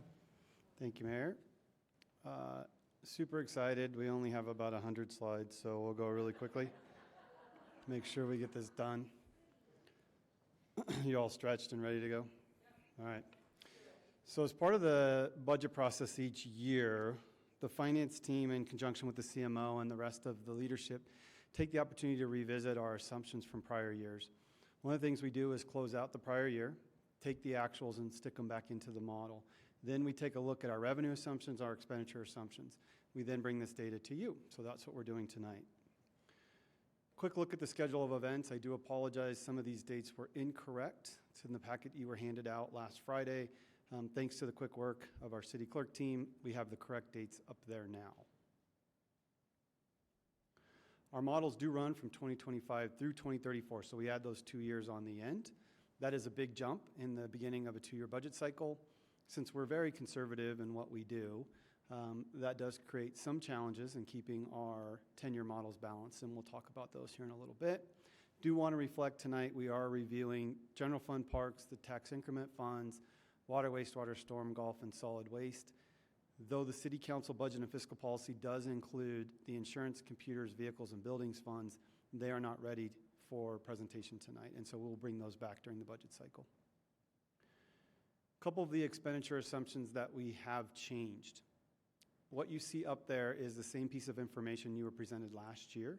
The items in green are updates. So our market rate we had at 1%. We were assuming a slowdown in the economy in 2024. So far, we are seeing that slowdown, but not as great as we had expected. We'll talk a little bit about why we've changed the market rate from 1% to 2%. Again, this is, as we go through every year with our HR team, the change in how we pay and how we pay comparatively to the rest of our community. We did see some ongoing inflation increases. We had reset those last year, so we do feel comfortable leaving that at 3%, though there were some specific contracts we did have to adjust, and some of those grew quite significantly. One example is our external audit, which grew almost 15%. And then we talked a little bit about our internal service funds. Each year we make sure that we adjust these so that we can keep doing the things that we're doing. In some cases, that can be quite a large increase, as we've heard a lot about our vehicles. In others, it can just be ongoing inflation. I know this is an eye test, but this is a quick look at our general fund 10-year model and how it looks now through 2034. If you remember, when we presented this to you in the fall, we had about $200,000 left at the end of 10 years. We're now a little bit better at about $2.4 million. We'll talk a little bit about how we got here. On the general fund alone, again, green items are the ones we're changing. We are expecting a little bit of change in sales tax for the next couple of years. 2.2% instead of 1.5, not a lot there, and 2.3% in 2025 instead of 2.5. So a little bit of adjusting. We'll talk here in a minute about what 1% looks like in sales tax and what that means. We did include, and we included this the last time, the 2029 Aura urban renewal area. That's the one right over here.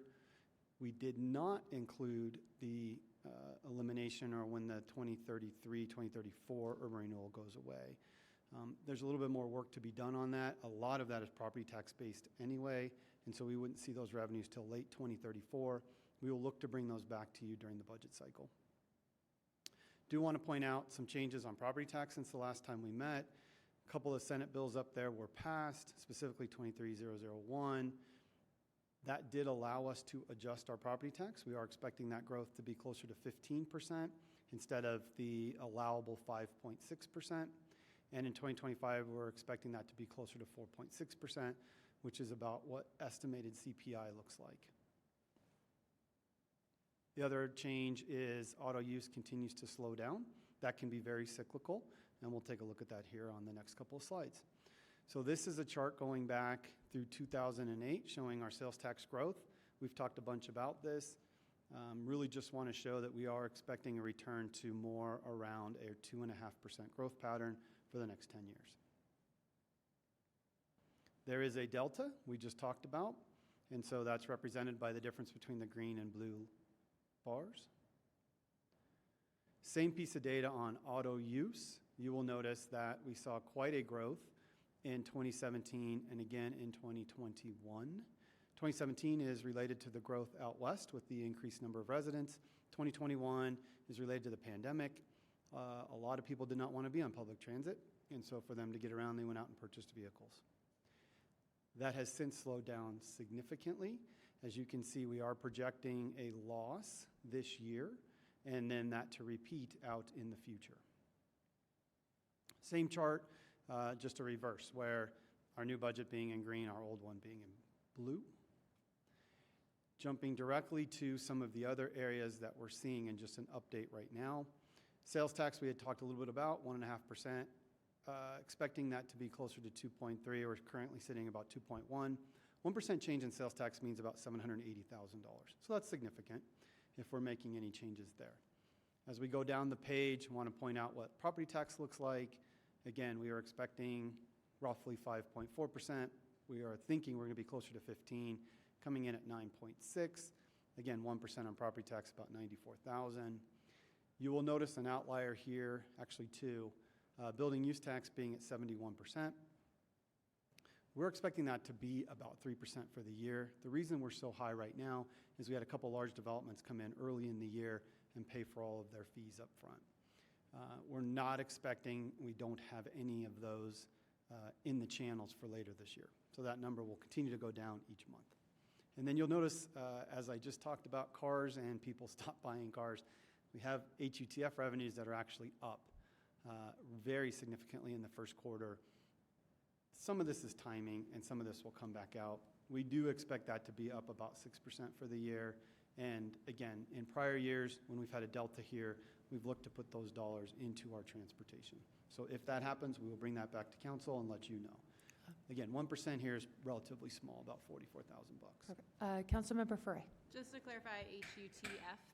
Highway Users Trust Fund, Highway Users Tax Fund. Thanks. It's a gas tax. Sorry.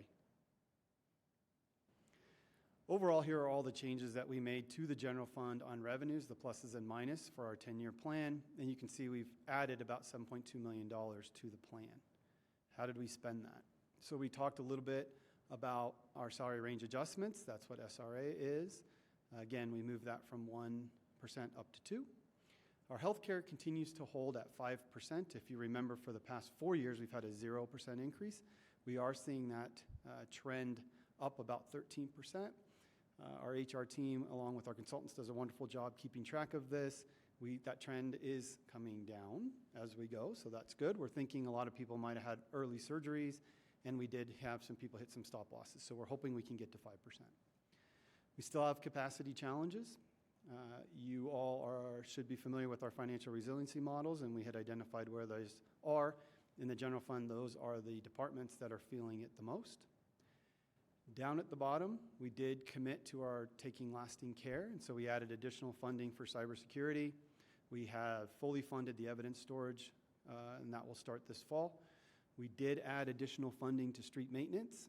It was about a 3% increase. The hope was to try to cover inflation. This is not even doing that. It does add about $6.3 million to the model. And then anytime we add additional sales tax revenue, we have to add additional transfers to the 98-101 funds. And so that's a CIP increase of about $1.9 million, and we'll talk in the next presentation what we're going to put that towards. So any questions on the general fund before I move on? Never mind. No, I was going to say, go ahead, Councilmember Marriott. Thank you. The streets maintenance increase throughout the model is 3% annually. And do we have an idea what the inflation figure on that type of thing specifically is? Because it seems like 3% is probably pretty short. It's pretty pittance. I'm going to phone a friend here, but last I had heard we were over 15% on an annual increase. Annual inflationary pricing on that stuff. And do we know what it's been like over 10 years or? I'm happy to follow up with some unit costs that we've been paying in our pricing, some historical perspective, and some projections based on the market.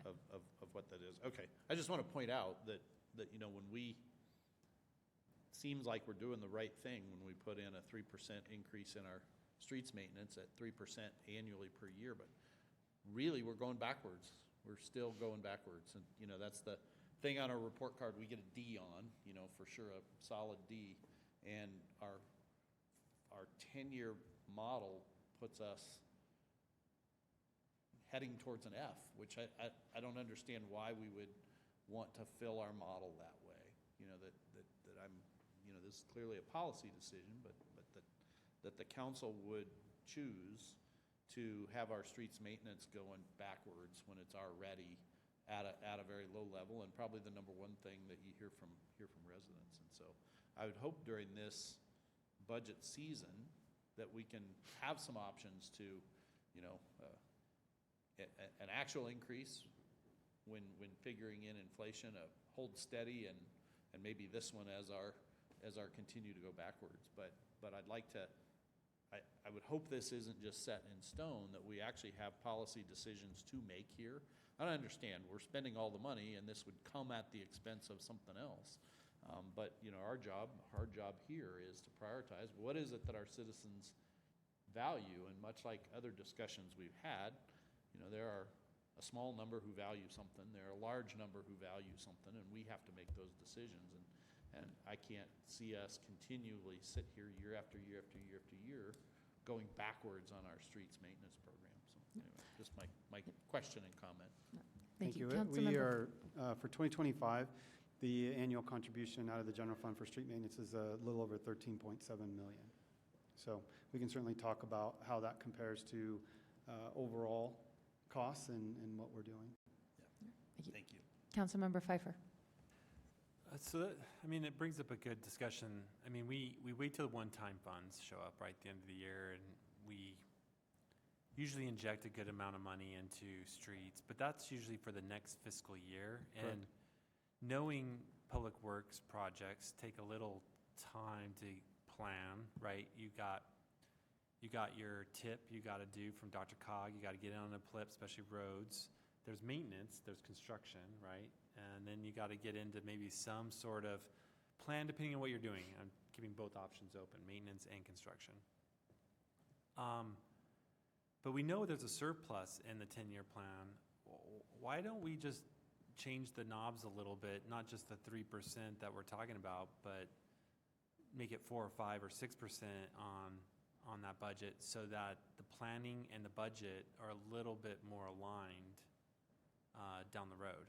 Does that make sense? So if you have a 2-point-something million, and if you added 1% for the next 10 years, does that go to $200,000 on a $2 million surplus at the end?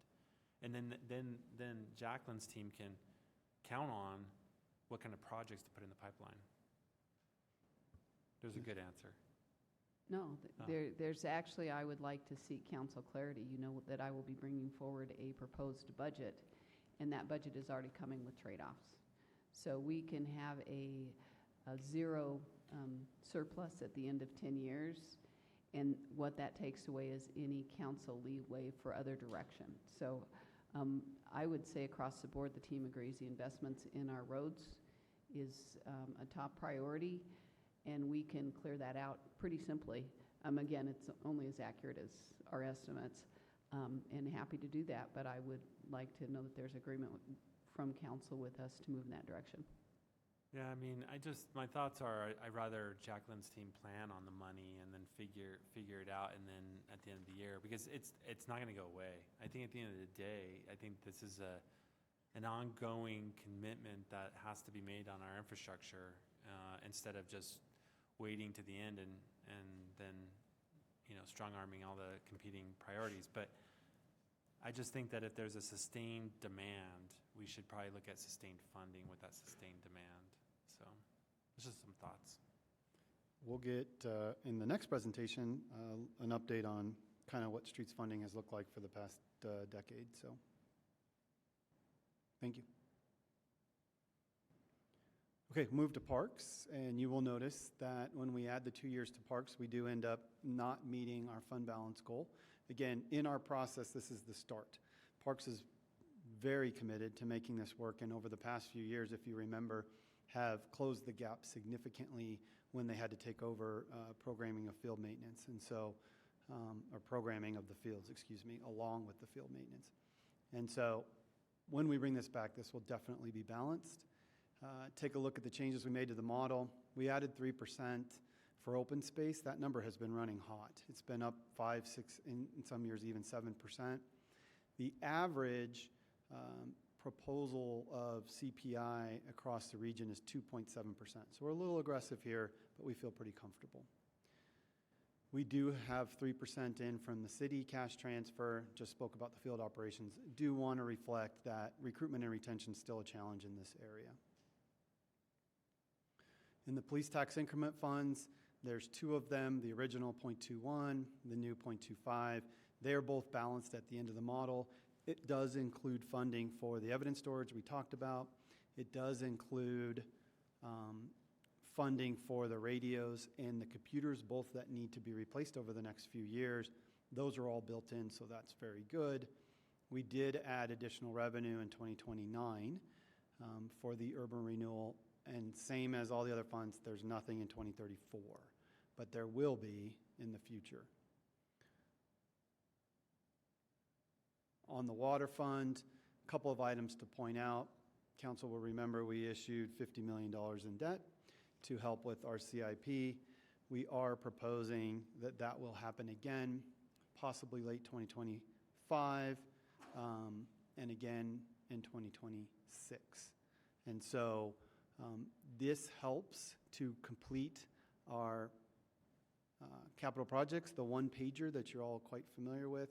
This is how we would look to fund those, and then those projects are below. Again, these are models.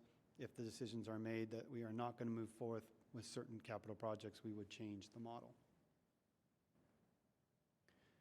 Do want to reflect that council stepped forward and did a water fee increase of 12%. The original proposal was 7% when he had prepared the budget. That did help the water fund to really move forward on some of their projects. We do also have built in a 10% estimate moving forward. The base service fee, which we had a long conversation about last year, started in 22, has been approved in 23 and 24, and again is built in for 25. System development charges were approved in October of 23, and we already talked about the debt. One of the items that we will be bringing back to you is the updated CIP. Once we know rates, once we know fee structures, and then work with you on the direction. Same conversation with the wastewater fund, a little bit different timing in related to debt and going to the market. Pretty much the same piece of data related to fees structure, where council stepped forth again and allowed a 12% increase so we could really fully fund the CIP, the $1 base service fee addition, and then again, we will be bringing updates to the CIP plan as we continue this process. Stormwater, you will notice in stormwater that we are actually, as the model sits today, not only below our working capital goal, but actually in a negative. This will not happen.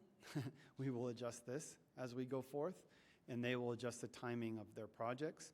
Some of these projects are a little front-loaded, and so we will work on making sure that we have the appropriate funding at the appropriate time and make sure that this model comes back to you balanced. It does balance in the outer years. Again, that is because we haven't programmed their CIP dollars yet. Also reflecting that we had a 5% increase in stormwater as opposed to the proposed 2%. Solid waste, talked a little bit about that tonight.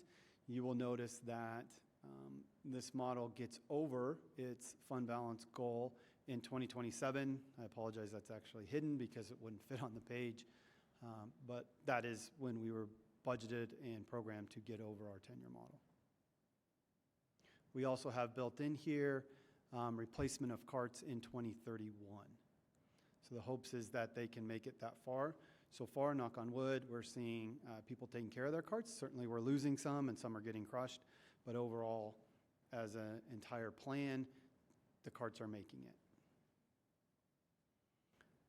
Exciting news with the golf course. We've talked about this a little bit, that both golf revenue and restaurant revenues are up. They continue to be up and continue to do quite well. The team has maximized the ability to generate revenue at both courses and in the restaurants, and they are now putting this capital back into the courses themselves. And so you will notice that there's some additional capital being budgeted. They will also look at adding to that as they work through their planning process, both at Lake Arbor and at Westwoods.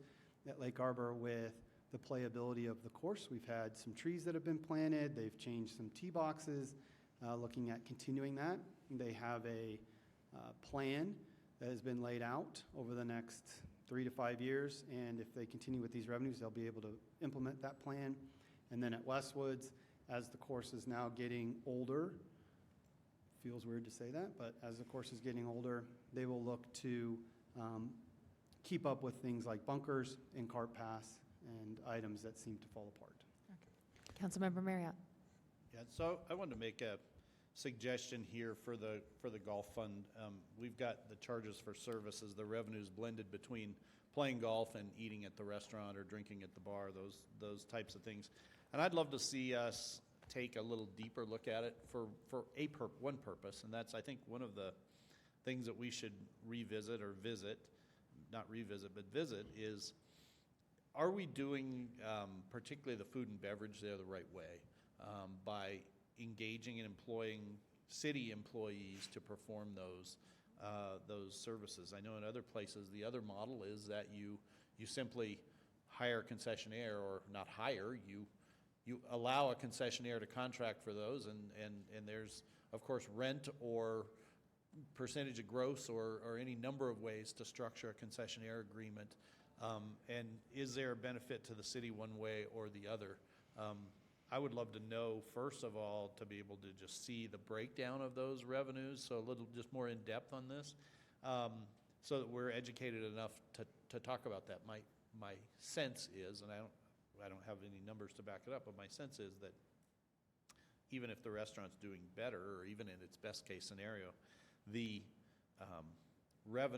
positive revenue, the revenue over expenses part of that is minimal at best, and that maybe there's another arrangement that both simplifies things, allows as we're talking about levels of service and capacity of the city to deliver those big dreams. Is this a spot to take some relief off so that the city can be focused on other things? Anyway, I would love to have that discussion at some time, and I think we need data first to see that, to be able to then decide whether, to at least take a look at it. So I'm just suggesting that at some point we put that on an agenda, and maybe not as part of the, certainly not as part of the budget process, because I don't think we want to just make a knee-jerk decision there, but sometime out of the budget thing as kind of a project, and see if we can't take a look at that. Sounds good. And just one other comment on that. That in order to test the viability of that, that's an RFP. Historically, when council had asked us to look into this, we checked in with other golf courses, Fossil Trace, I can't remember the other ones we talked to about the profitability and the concessionaire. So we'll propose to the best approach for that, whether it is doing that full RFP process or considering what other golf courses are doing. Yeah, I guess my suggestion is, I realize you, that as the team can look at that and make a suggestion to us. I guess I'm wanting us to look a little deeper kind of at that fundamental decision, and not assigning you the task of evaluating that and making a recommendation to us, but more providing us with the stuff so that we can make that fundamental kind of decision. Absolutely. We'll just need to get that revenue expense information for you. We can do that. Thank you.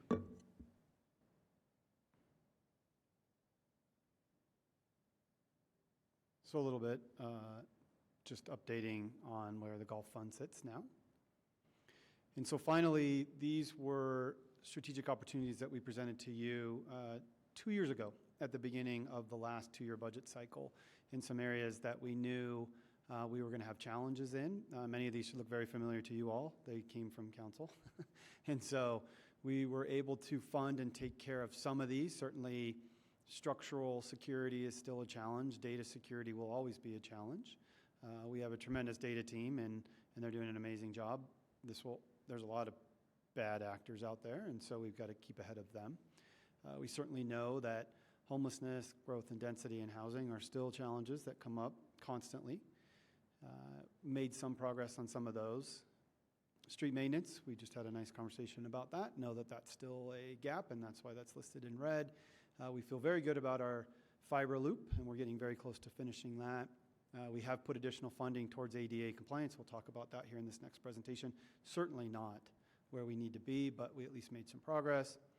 And then under the financial resiliency side, we've defined it. We're still talking through what the appropriate service levels are, and that conversation will continue with council. And of course, there's funding gaps. And so how are we going to try to close those? That is the next step of our financial resiliency process. So, any questions on this one? I see no lights. Thank you very much, Mr. Archer, and we I will... have a question. Oh, thank you, Councilmember Sorry. Ambrose. Go ahead. Yeah, going back to slide, the auto use graph, I think it's slide 9, where you predict a dip in 24 and 27 of 3%. Yes. I was just wondering what the prediction in 27 was based on. So autos are cyclical in nature, and so the expectation is that we're going through kind of a down part of that. And so usually we will see a couple of dips before it grows back again. And so that's why we put one in 24 and then one again in 27. And have you seen anything that affected, like what predicted the sharp increase in 15 and 17? And I mean, 21 is very hard because of the pandemic, but I'm just wondering if there's any, like there's tax credits for certain types of vehicles, so I'm just wondering if that has any predictive effect.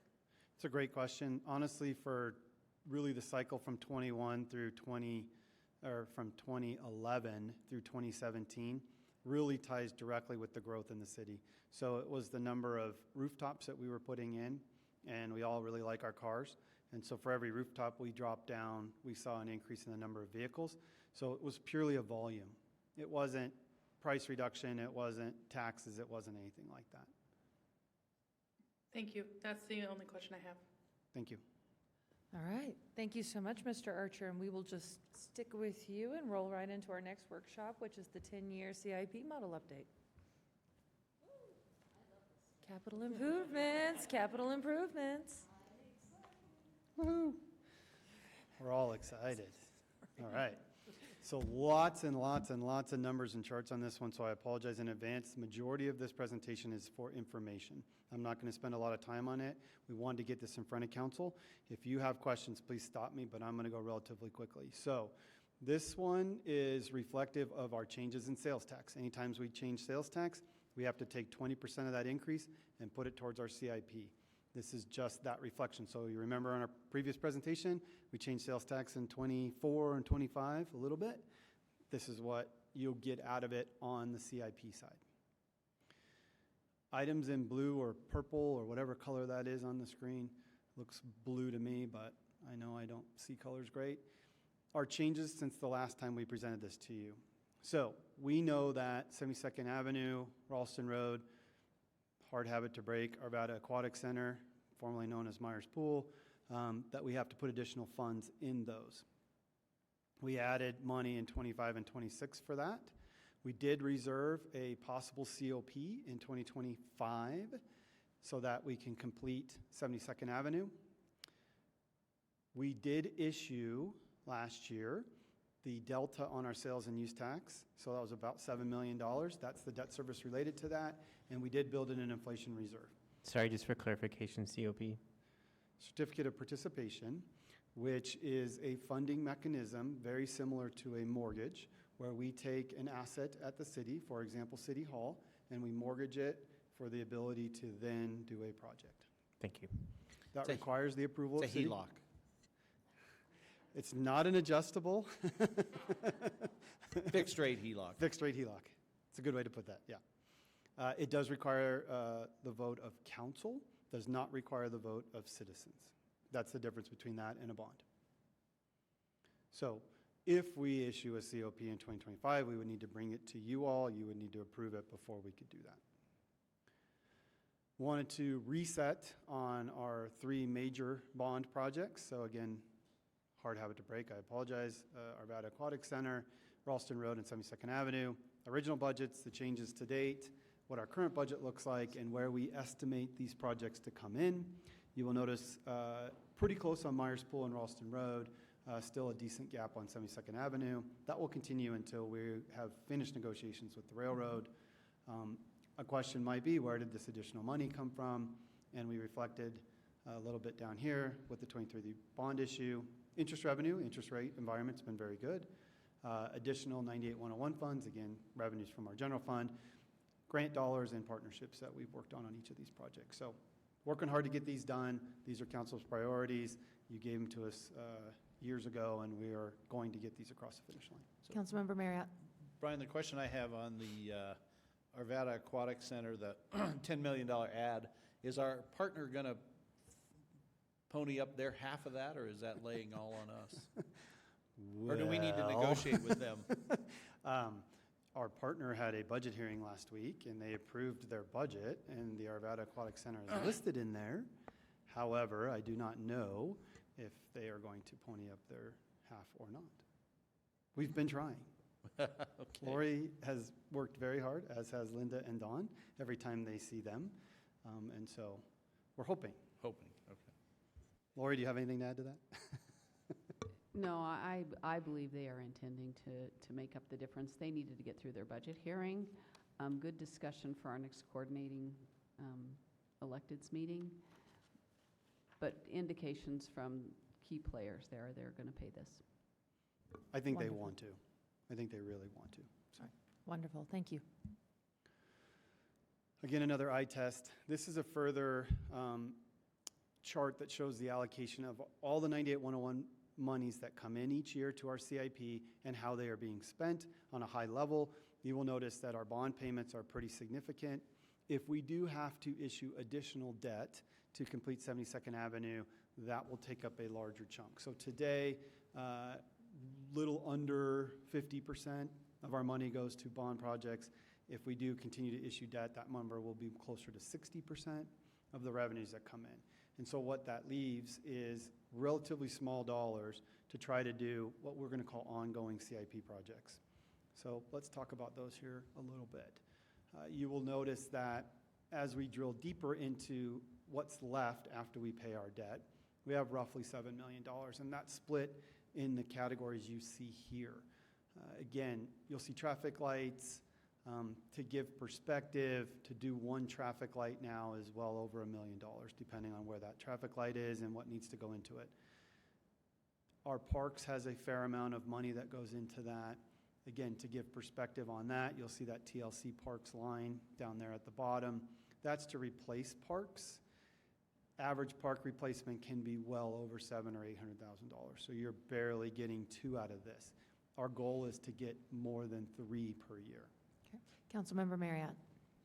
Yeah, the question I was going to ask, and I think it was maybe on that last slide, but one of the fundamental policy questions we've talked about in the past with our CIP funds, particularly our 98-101 funds, is, it's legally permissible, I guess, or we have the legal opinion that we can use that for just streets maintenance. You can.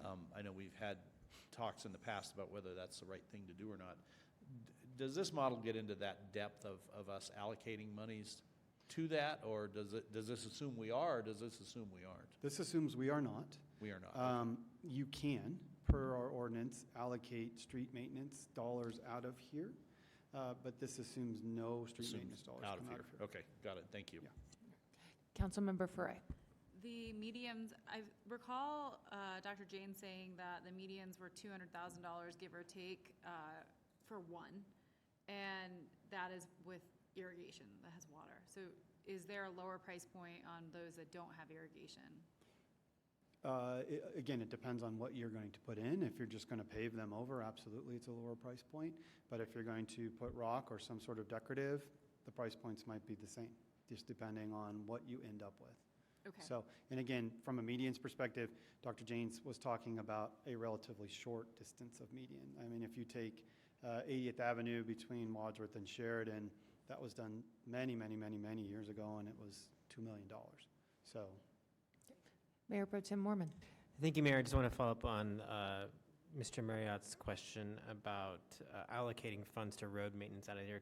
Can you explain a little bit more on the implications of that if we were to do that? Absolutely. Thanks for the question. So that would take dollars from here. We cannot take the bond payments. Those dollars are, restricted until we pay off the debt, if that makes any sense. So you would have to take what's remaining. So this approximately $7.2 million that's spread across these categories could be reallocated to streets. So if we wanted to say, we're not going to do anything that you see up there, no ADA work, no traffic signal work, no bridge work, no nothing, we could take that $7.3 million and put it all to streets. And legally, ordinance-wise, that's allowed.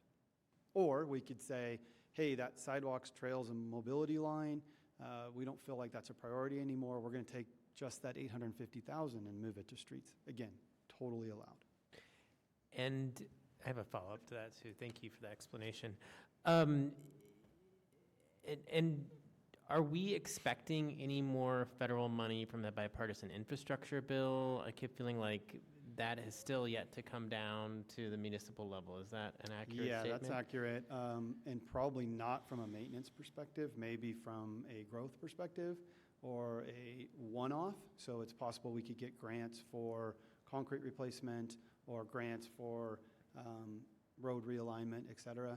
Well, I'm looking like bridge, for example. Bridges are certainly a possibility. Yeah, so I mean, it is possible we could use some grant money to fill in for some of these things, maybe not all, that then would allow us to reallocate that money more for road maintenance as a possibility. Yeah, I don't know if we would be looking at reallocating dollars. We'd probably be looking at trying to bridge the gap, honestly. We'll talk about this here in just a minute. Thank you for bringing up bridges. We are underfunded. We just had our CIP presentations last month, and just on bridges alone, we're underfunded by almost tenfold. So they need almost $2.5 million per year to just stay up. So, and thank you, Councilmember Mormon, for identifying grants. That is certainly a focus of ours. Moving forward has been a very big focus of the team, and they've done a tremendous job, and we're going to keep trying that momentum. And so this is the speed part. These are the details of the 10-year totals and the budget years for each one of the broader categories. So we have administration. The broader categories under administration are public art, fiber, and median renovation. And these are the active projects. So this list should look familiar. It's in our budget document, and we continue to update these each year. Moving quickly. Here are our ADA projects, so 3 areas of focus, facilities, streets, and parks. Again, these are dollars that supplement what we're doing. This certainly is not going to fix our ADA needs. This has been helpful. We do appreciate council's direction on this, and putting these dollars aside, it's really helped. For example, we had a couple of parks that had some ADA challenges. We were able to use these dollars to make that up. Here are the active ones. Traffic signals, again, traffic lights, signal timing, signal interconnect. A lot of these actually work together, and so the team has been doing a wonderful job in figuring out ways to group a lot of this and get even more done than trying to be specific. And so with this last budget cycle, we saw a presentation from our traffic manager on how we can better use these dollars, and so we will be communicating that to City Council. Here's our bridge program, Councilmember Mormon, that you just spoke about. And our active projects. I have a question. So I'm looking back at slides 8 and 9, and on slide 8, you have a natatorium for 1.5 million, and then the Arvada Aquatic Center is on slide 9. So I'm just wondering, what is the other pool project? Is that the Lake Arbor? No, thank you for identifying that. As part of our agreement with our partner, we agreed to put aside $1.5 million in a reserve fund for major capital maintenance related to the Arvada Aquatic Center. So that is what that represents. Okay. So that is I would call it seed money, so that if there is something that happens over the next X number of years with the pool, we don't have to go back to our partners to find funding for it. We already have it. Right, so that should be just Arvada Aquatic. Yeah, we can Maintenance relabel it Fund? that, yes. Okay, Yes. instead of a pretty archaic name, thank you.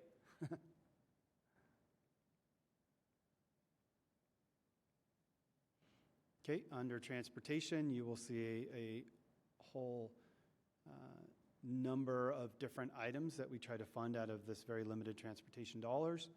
So guardrails, some undergrounding, school safety. And again, these are the active projects. You will notice in some cases, in parentheses, we've identified grant funding that we received through a match. So you can see on the Tennyson Corridor, we had an ADCO grant. And then on 64th and Sims, 64th and Vance, or 80th and Vance, some federal dollars, highway dollars. Same situation with some of these projects.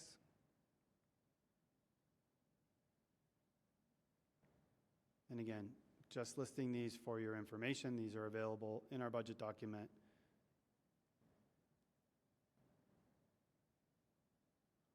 As we move into streets, you will notice the projects get much larger, much more expensive. You will notice our underpass project is listed here. Many of these projects are scheduled to be completed in the next couple of years, which is quite exciting. So a lot of these will come off the list. The team has done an amazing job to get these out of the ground. As we move into parks, you will notice playground renovation and irrigation systems are our largest two items that we're looking at maintaining. And then we have some trail renovation, tree replacement. You'll notice on some of these, we have Adams County pulled out separately. The reason behind that is when we receive Adams County dollars, they can only be spent in Adams County. And since that's a relatively small part of our city and we have very limited ability to spend dollars over there, it becomes difficult to put these dollars to make it happen, if you will. And so we have limited parks over there and limited traffic space. And so these dollars kind of grow, and then we put them into doing something. Active parks, hopefully these look very familiar. And sounds like we will be maybe changing Holistic Health and Fitness Park to a new name.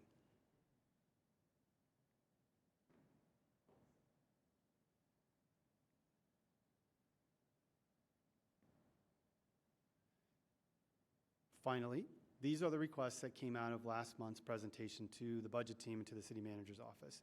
And so you will notice many of these items are items that are already on the list that we're trying to supplement, or items that we know that we're terribly underfunded. We talked a little bit about bridges. You'll notice guardrails are on here, traffic safety, some facilities projects, playground renovation, as we spoke. They are looking to try to do 4 playgrounds a year. Right now, we're able to do between 2 and 3. Some turf replacement out at Long Lake, and then we spoke already about the golf course improvements. Yes, if you don't mind, on slide 16, there's a line item on Excel undergrounding supplement. What is that? So each year, Excel gives us a % of our overall bill that allows us to underground power lines. And so that is the amount that's available for use. The city team then figures out where they can best apply those dollars and then works with Excel to underground various power lines. So that is what's left in that approximate amount we get each year. We put it into that revolving fund and then spend it out.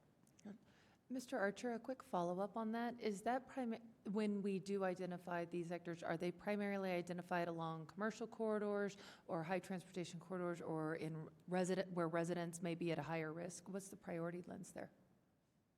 All the above. Many times they go in conjunction with active projects. So for example, Ralston Road, or if we're doing something in Old Town, we might look at undergrounding lines there. Mostly it's large projects. Very rarely does it happen in a residential area. Thank you. Mayor Pro Tem Mormon. Yeah, thank you, Mayor. So on this slide with the request of CIP funds for the golf course in particular, just help me better understand. The golf courses are not an enterprise fund, or they are? They are. Okay. So as I understand it, then the revenue that comes in pays, from our fees and how we're, Correct. Charging that, then pays for these improvements, correct? Yeah. For 90% of them, every once in a while, if it's a safety concern, the city will look to help. So for example, a few years ago, the netting along 88th Avenue was damaged, and so the city's risk fund stepped forward and helped with that. But the items that you're looking at there, we would look to the golf fund to generate enough revenue to pay for that themselves. Okay, thank you. Similar to what happens with our other enterprise funds, water, wastewater, storm, solid, et cetera. So diving back a little bit into our streets fund and kind of the history of our spend. And so if you go all the way back to 2011, you'll notice that we were putting approximately $4 million per year into the streets fund. And over the past, 12 years now, 13 years, we've worked very hard to get that funding up.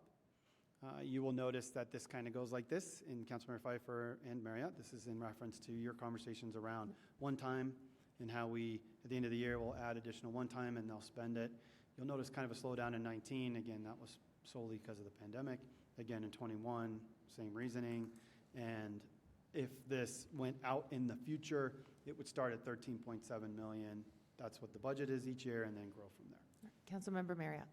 So since Jacqueline is going to be getting us some information on kind of the inflationary aspect of streets maintenance, how much more it costs to do the same amount each year, I'd love to see this chart sometime adjusted for inflation, because this is just gross dollars, but that tells a piece of the picture. Really, the adjusted for inflation would, I think, be quite eye-opening for those of us sitting up here.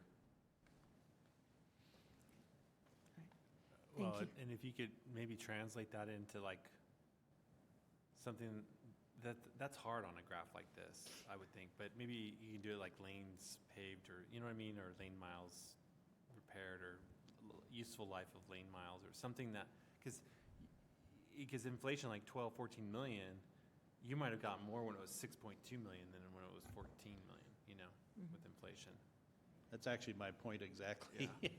Is that this looks like we're on the right trend, but we're we not. may be actually going backwards. Yeah. Right. So somehow, if you can. I'll work on a data dashboard, a summary of what the program has done historically, and maybe run it by the council to make sure we're presenting the right metrics, but happy to pull that together. Okay. Yeah. All right, thank you. Councilmember Davis. If we could just go back one slide, just want some clarification on the Lawn Lake synthetic turf replacement and West Ridge Park Bank stabilization. They're both under golf. Are those parks, or are they? They're golf? parks. They're parks. Oh, okay. Sorry about that. No. Yeah. I was just confused. Yeah, thank you. It's it's VCN. We should just list it as VCN. I have a question, actually for Ms. Gillis, about a program that I asked you to look at, and I don't know if it's ready or not to be figured into this, but there's a program to eliminate rail crossings, and I was wondering if we had any information from that as of yet. And I apologize, I'm thinking of the concrete, the 50/50 sidewalks. What's the rail crossing one? I apologize. It's from the Department of Transportation, federal funds to eliminate rail crossings in communities for safety. I'm sorry, the team is looking into it. Jacqueline, I don't know if you have information on that either. I don't have information tonight, but our team has been attending a few webinars and looking for opportunities to match those to our project needs. So again, happy to report back. Thank you. This chart on streets is to represent how the dollars are allocated each year. So you'll notice that when we talk about streets, it's not only the street itself, that we also have concrete that goes along with that. And so in many years, even if, again, we're putting 13.7 million aside, there's other areas that those dollars are being spent. We also have dollars that are going to salaries, which are related to our engineers, our inspectors, and our other team members that are making sure these are done properly. And so while it would be nice to say we're putting all 13.7 million in one direction or another, it has to be done in this way. Thank you. Councilmember Davis. Thank you. I was just wondering, where are like side crosswalk replacements in here? Is that in other? Crosswalks in meaning the striping or? Or moving a crosswalk from point A to point B, that type of thing. Yeah, so that's going to be in both, depending on how and what is happening. If you're talking about striping, that's going to be in our long life marker. It's going to take me too long to get back there, but it's going to be in our long life marker category. If you're talking actually moving or reconstructing, it's going to fall either here or in a specific project. Okay, thank you.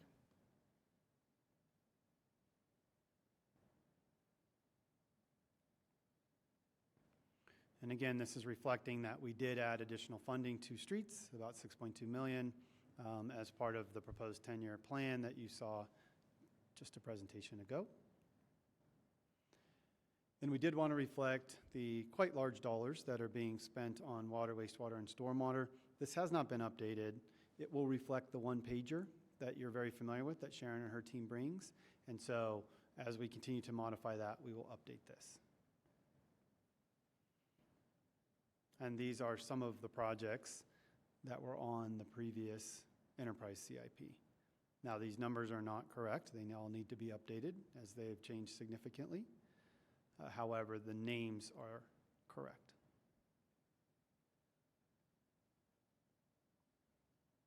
All right. I'll open it to council to any final questions. Councilmember Foray. I was just wondering if electrification, so we talked a little bit about charging and kind of electrifying the fleets. Is that included in CIP at all? Okay. It is. And so we have electrification on the fleet side. That's not in the CIP. That's in our operating, so the purchase of vehicles. The infrastructure is in our CIP. Okay. We've received a couple of grants. We've put the funding to match those grants. And we're also looking at taking advantage of additional funding that will come as we complete the projects. And so the hopes is that we can get the majority, not the majority, but some of the infrastructure in place over the next few years. The other question I had was around, the Department of Transportation usually has those low-interest loans around 2%. Have we looked at utilizing any of those low-interest loans for some of our capital improvement? So we've looked at timing. So in essence, if we're going to take a loan out to do something sooner, we would have to make sure we can pay for it. And so if we have larger projects, we certainly can look at that. So far, we haven't needed to take advantage of that because our projects are more cyclical in nature, not one time. Okay. But if we do run into, let's say, a one-time need, we would definitely look to take advantage of that. Okay, thank you. Councilmember Marriott. I just wanted to just make a comment. You know, when we look at these, sometimes it looks grim, but I don't think it really is. And I think there's, as we go through this budget process, I hope we can get kind of a look at a couple of things. You know, I'm kind of reflecting back on my time here. You know, the growth of the organization has grown by quite a bit. You know, certainly the budget has grown by a huge amount. But we've grown the FTEs also, and we've certainly grown the mission in a whole bunch of different ways. And it seems like, you know, much like if you start using your credit card too much, it happens so easily. And, you know, it's hard to make those corrections. And that, you know, just again, like in your own personal finance, it's much easier if you make the correction sooner rather than later. And so a couple of my comments would be, I'd love to know some kind of past 10-year data, or even 4 or 5 years, or whatever, easy. I certainly don't want the staff to put a bunch of time and work into this, but things like, how does what's been the wages paid by the city adjusted for inflation? Because obviously the wages paid goes up every year, everybody gets a raise, but also inflation happens every year, and so, is there anything enlightening in there that would give us an ability to make some of these policy decisions to put the city or keep the city on a sound financial footing? That's just an example. That's one of them. The other point I wanted to make is, we've had this discussion a couple times, and I've always been a big advocate for not taking streets maintenance dollars, taking money out of our capital improvement fund to do streets maintenance with. And sometimes I know that's kind of been a target. My logic there really is, our residents pay a lot of taxes in a lot of different ways, primarily through sales tax, but they do it through their property taxes as well, their auto use taxes, lots of different ways. And I look at a lot of times, capital improvements is kind of a dividend that the residents get. If we take all the money that the city gets and find out how to use it just for operations, just to hold us steady, the citizens never get that kind of the dividend for particularly good times. If we were ever going to do something like that, I think it would have to be only in dire financial times and not just in normal financial times. And while we've got challenges right now, particularly with inflation, these are far from dire financial times. These are probably normal financial times in some ways. And of course, the last decade has been exceptional financial times, exceptionally good financial times for the city.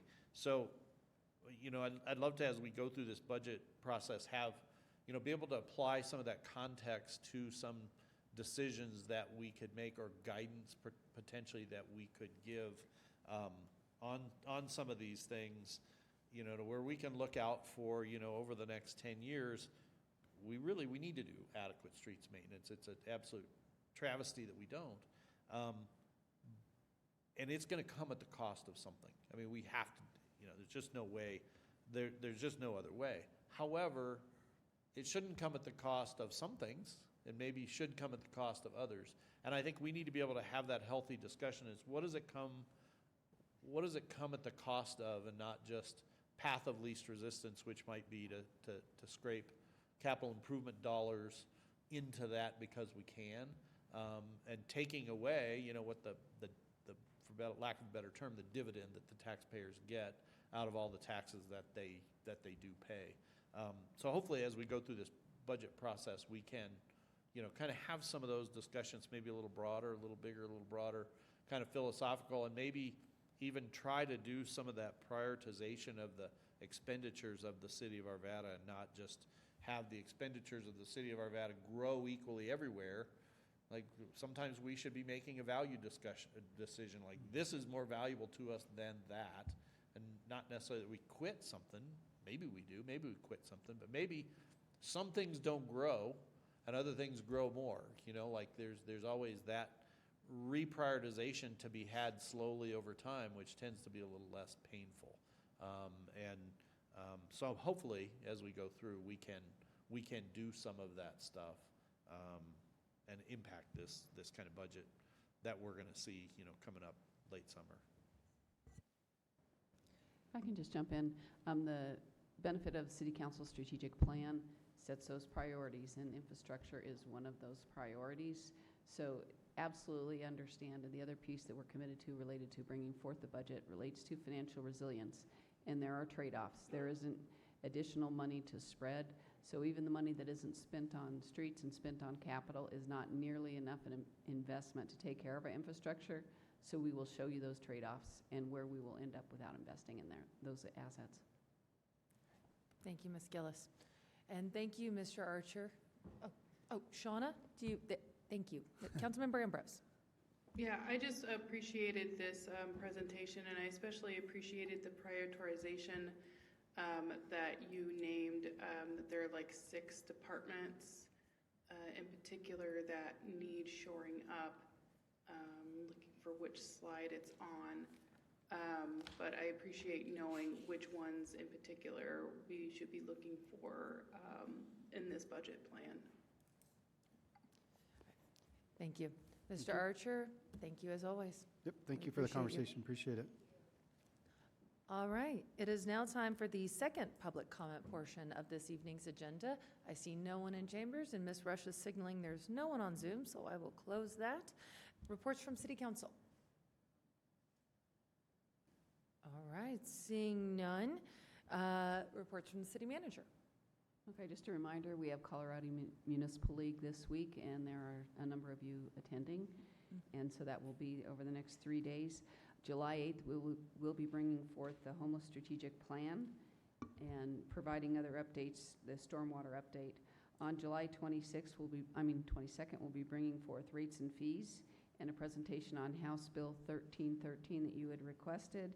And then on August 12th, and this goes to Councilmember Ambrose's request related to the concrete 50/50 program. So we have a lot lined up as we're going into the budget process, but I believe it all weaves together quite well. All right. Thank you. And just a quick note from me, this past weekend, we had or I guess it was maybe 2 weekends ago now, we had the bulky item drop-off event. We had more than 5,000 cars attend. That shattered the previous record. So, shattered.